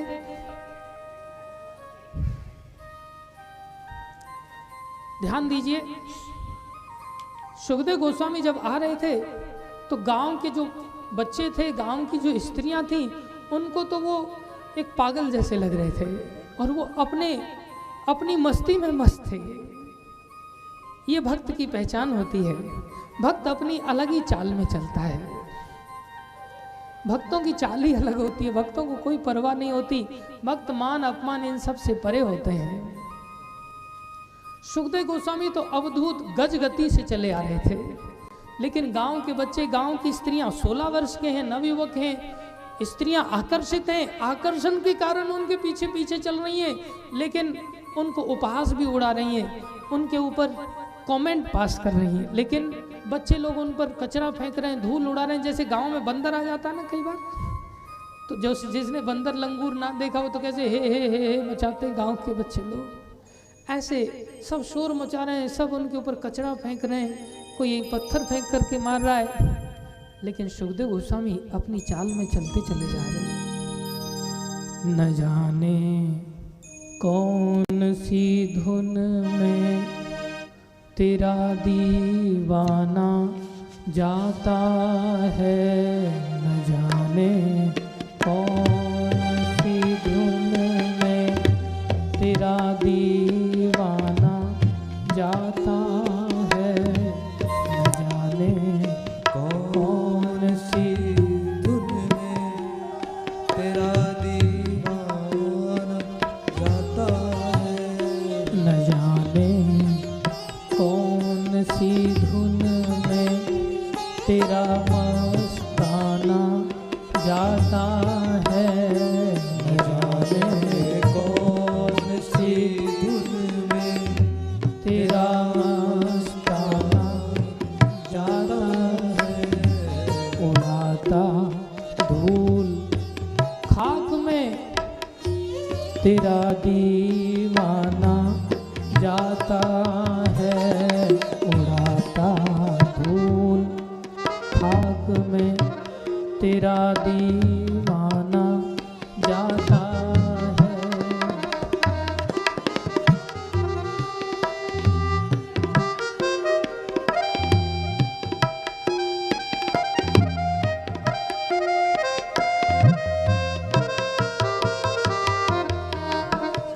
सुखदेव गोस्वामी चल रहे हैं अपनी चाल में, उनको कोई परवाह नहीं। लेकिन क्या हुआ, यहाँ जो ऋषि मुनियों का जमात लगी हुई है, उन्होंने जैसे ही देखा सुखदेव रूपी सूर्य को उदय होते हुए, एकदम से सारे के सारे वेद व्यास आदि नारद मुनि आदि सब उनको खड़े होकर के देखने लगे। महाराज परीक्षित खड़े हो गए हाथ जोड़ करके, अलग ही तेज दिखाई दिया। और जैसे ही खड़े होते हुए देखा, राजा को प्रणाम करते हुए देखा, सारी स्त्रियां बालक घबरा गए। अरे बाप, ये तो राजा तक संपर्क लगता है, पता नहीं ये कौन सी बड़ी आफत है, इसके लिए तो राजा खड़ा होकर के प्रणाम कर रहा है, हम सबको कहीं फांसी न हो जाए, भागो यहाँ से। सारे गांव के बच्चे स्त्रियां जो गंवार थे सारे लोग भाग खड़े हुए। लेकिन महाराज परीक्षित प्रणाम करने लगे और उन्होंने सुखदेव गोस्वामी को आसन पर आसीन किया। समस्त ऋषियों मुनियों ने इस बात का समर्थन किया। सुखदेव गोस्वामी ने भी यथा योग्य सम्मान विनिमय किया, प्रणाम आदि हुआ। सुखदेव गोस्वामी बैठ गए और सुखदेव गोस्वामी के समक्ष महाराज परीक्षित प्रश्न करने लगे। अपने लिए नहीं, हमारे लिए प्रश्न कर रहे हैं मुख्य रूप से कि हे प्रभु, आप जानते ही हैं मुझे 7 दिन बाद तक्षक के द्वारा काटे जाने का श्राप लगा है। आप कृपा करके बताइए कि मुझे क्या करना चाहिए जिससे कि मेरा जीवन कल्याण को प्राप्त हो जाए। ऐसा प्रश्न नहीं किया, उन्होंने प्रश्न किया मरणासन्न व्यक्ति को क्या करना चाहिए। अपने बारे में उनको ये चिंता नहीं, क्योंकि वो जानते हैं मैं भक्त हूँ। और ऐसे सुंदर सुंदर प्रश्न किए, क्या बताइए क्या सुनना चाहिए, क्या नहीं सुनना चाहिए, क्या करना चाहिए, क्या नहीं करना चाहिए, क्या ध्यान करना चाहिए, क्या ध्यान नहीं करना चाहिए। और मैं जो प्रश्न नहीं पूछा हूं उन प्रश्नों के भी उत्तर आप विस्तार से बताइए।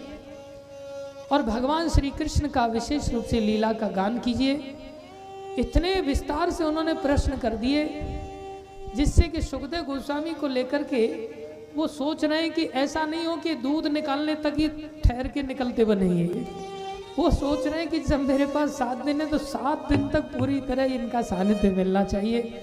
इसलिए उन्होंने इतने विस्तार से उनके चरणों में निवेदन किया।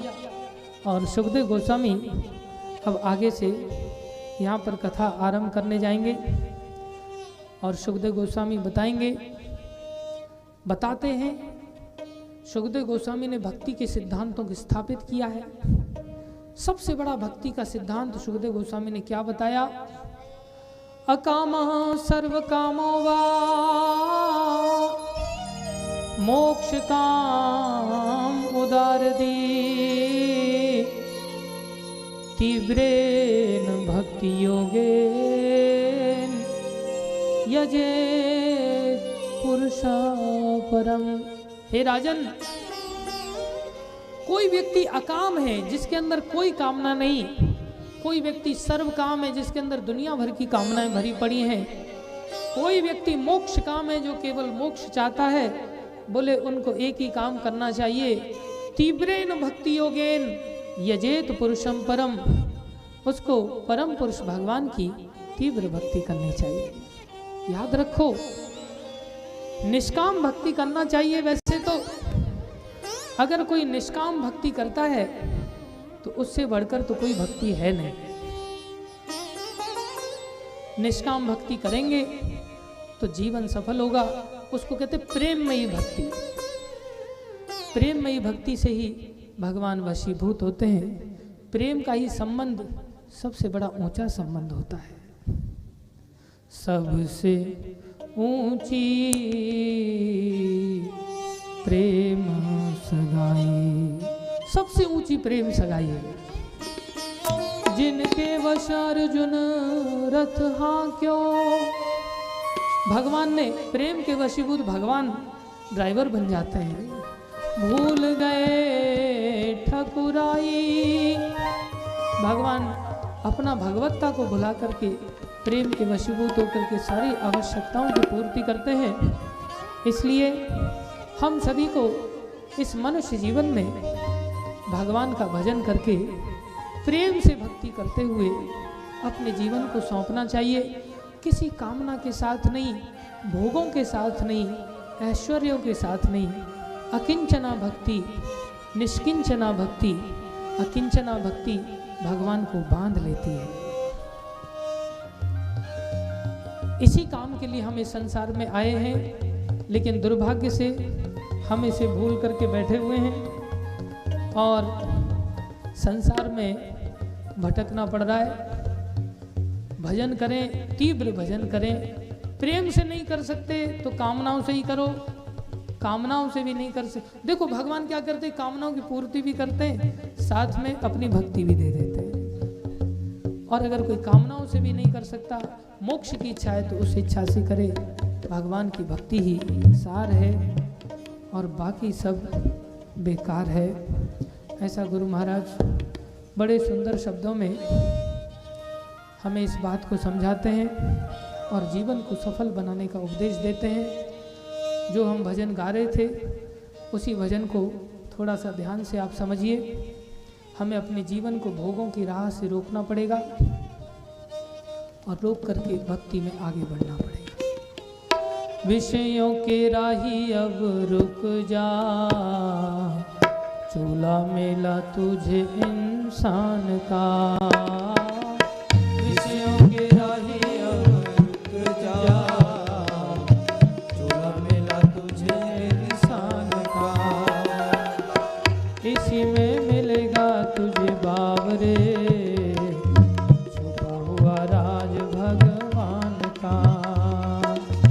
इसी में मिलेगा तुझे बाबरे, छिपा हुआ राज घनश्याम का।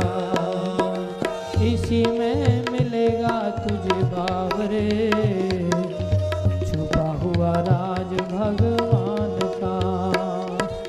इसी में मिलेगा तुझे बाबरे, छिपा हुआ राज भगवान का।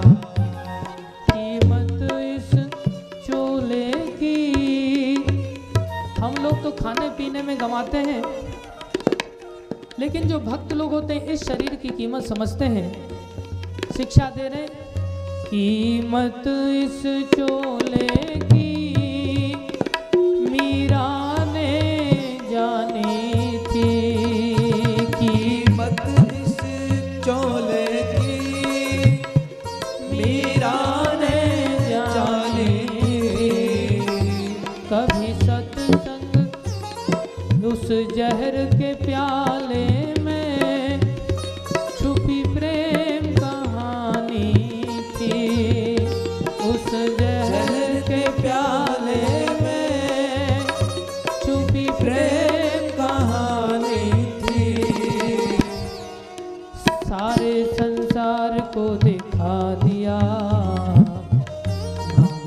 नजारा घन श्याम का, सारे संसार को दिखा दिया, नाग में नजारा घन श्याम का। विषयों के राही अब रुक जा, चूल्हा मिला तुझे इंसान का। विषयों के राही अब रुक जा, चूल्हा मिला तुझे इंसान का। हम लोग क्या करते हैं, खाने सोने में ही समय व्यतीत कर देते हैं। कीमत इस चोले की तूने खाने में खोई है, कीमत इस चोले की तूने खाने में खोई है। कभी सत्संग साबुन से मन मैल न धोई है, कभी सत्संग साबुन से मन मैल न धोई है। विषयों का पर्दा लपेट कर बना है तो रूप शैतान का। विषयों का पर्दा लपेट कर बना है तो रूप शैतान का।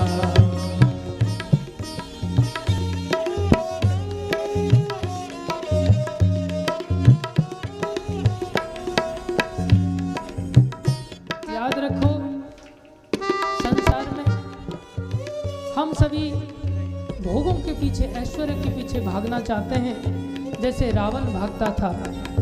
लेकिन उसके साथ क्या हुआ, ध्यान से सुनो। जिस राह चला रावण, क्या अंत नजारा था। जिस राह चला रावण, क्या अंत नजारा था। मरते समय उसका कोई न सहारा था। मरते समय उसका कोई न सहारा था। जलता है हर साल अब भी पुतला उसी के अभिमान का। जलता है हर साल अब भी पुतला उसी के अभिमान का। विषयों के राही अब रुक जा, चूल्हा मिला तुझे इंसान का। विषयों के राही अब रुक जा, चूल्हा मिला तुझे इंसान का।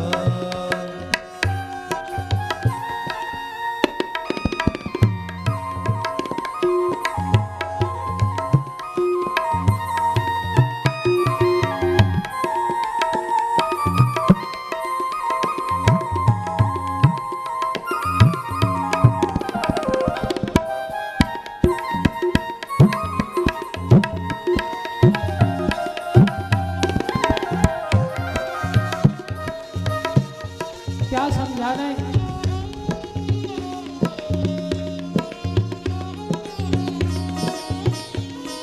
ऐ राही संभल जा अब, ये दुनिया फानी है। ऐ राही संभल जा अब, ये दुनिया फानी है। संसार में रह जाती कर्मों की कहानी है। संसार में रह जाती कर्मों की कहानी है। क्या करें, बता रहे, पल्ला पकड़ लेना दान रे अर्जुन के रथवान का। पल्ला पकड़ लेना दान रे अर्जुन के रथवान का। विषय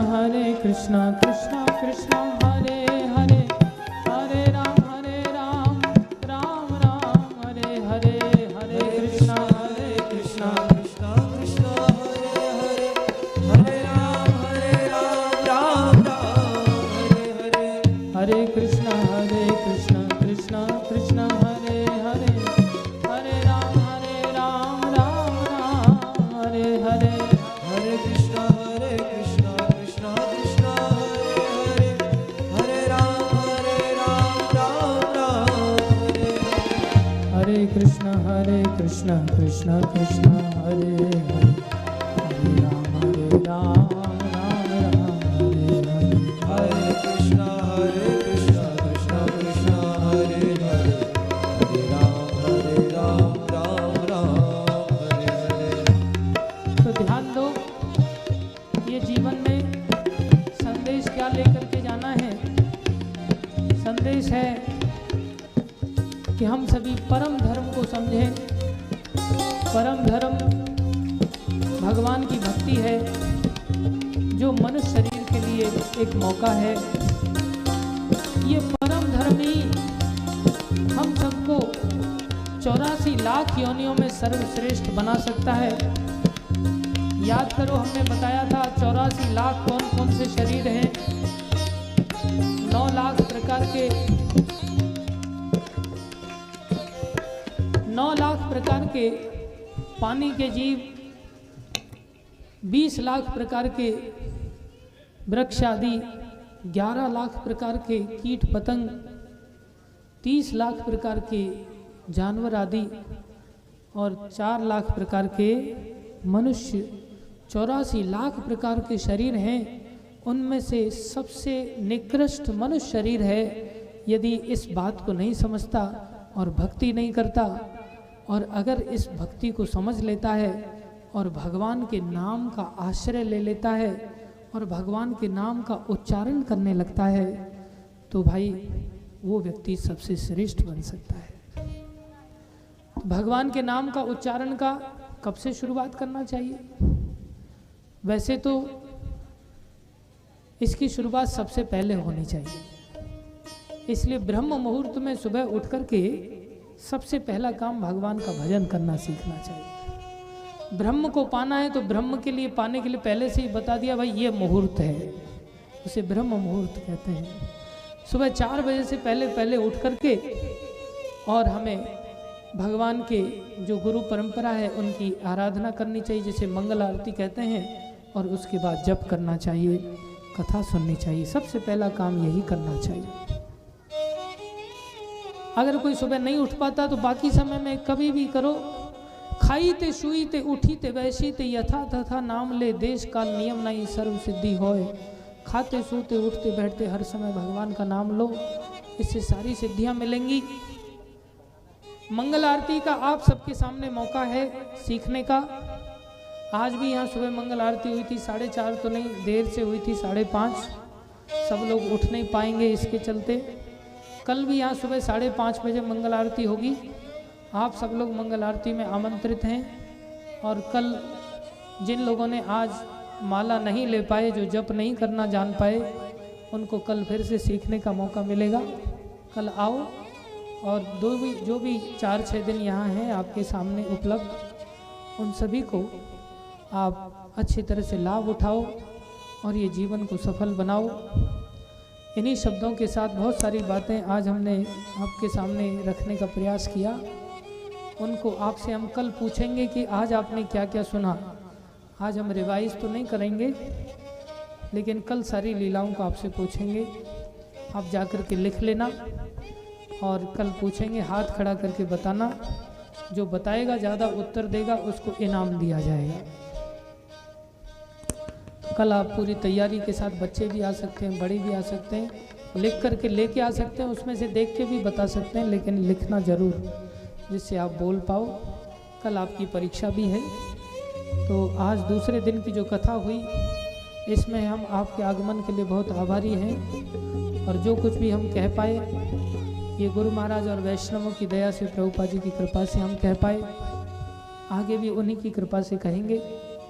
तो आपका धैर्यपूर्वक इतना लंबा समय आपने श्रवण किया, धैर्य से बैठे रहे और सुखदेव गोस्वामी का आपको आज दर्शनों का लाभ मिला।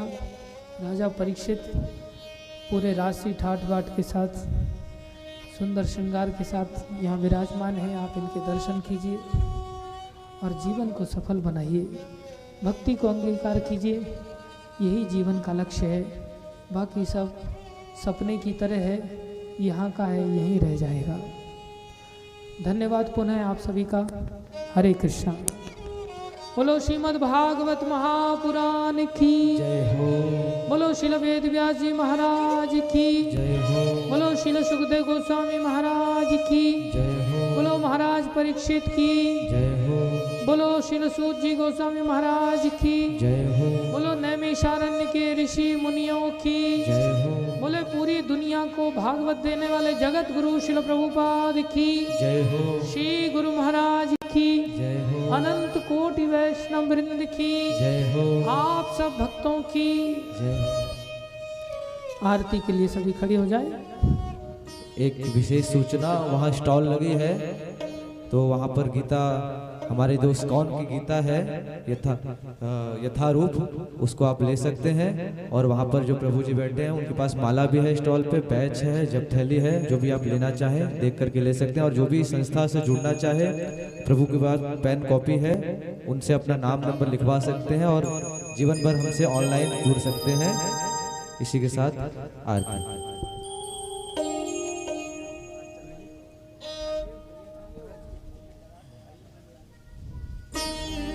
आरती अति पावन पुराण की, आरती अति पावन पुराण की, आरती अति पावन पुराण की, आरती अति पावन पुराण की, धर्म भक्ति विज्ञान भक्ति विज्ञान खान की, महापुराण भागवत निर्मल, महापुराण भागवत निर्मल, सुख मुख विगलित निगम कल्प फल, सुख मुख विगलित निगम कल्प फल, परमानंद सुधारसमय कल, परमानंद सुधारसमय कल, लीला रति रस रस निधान की, लीला रति रस रस निधान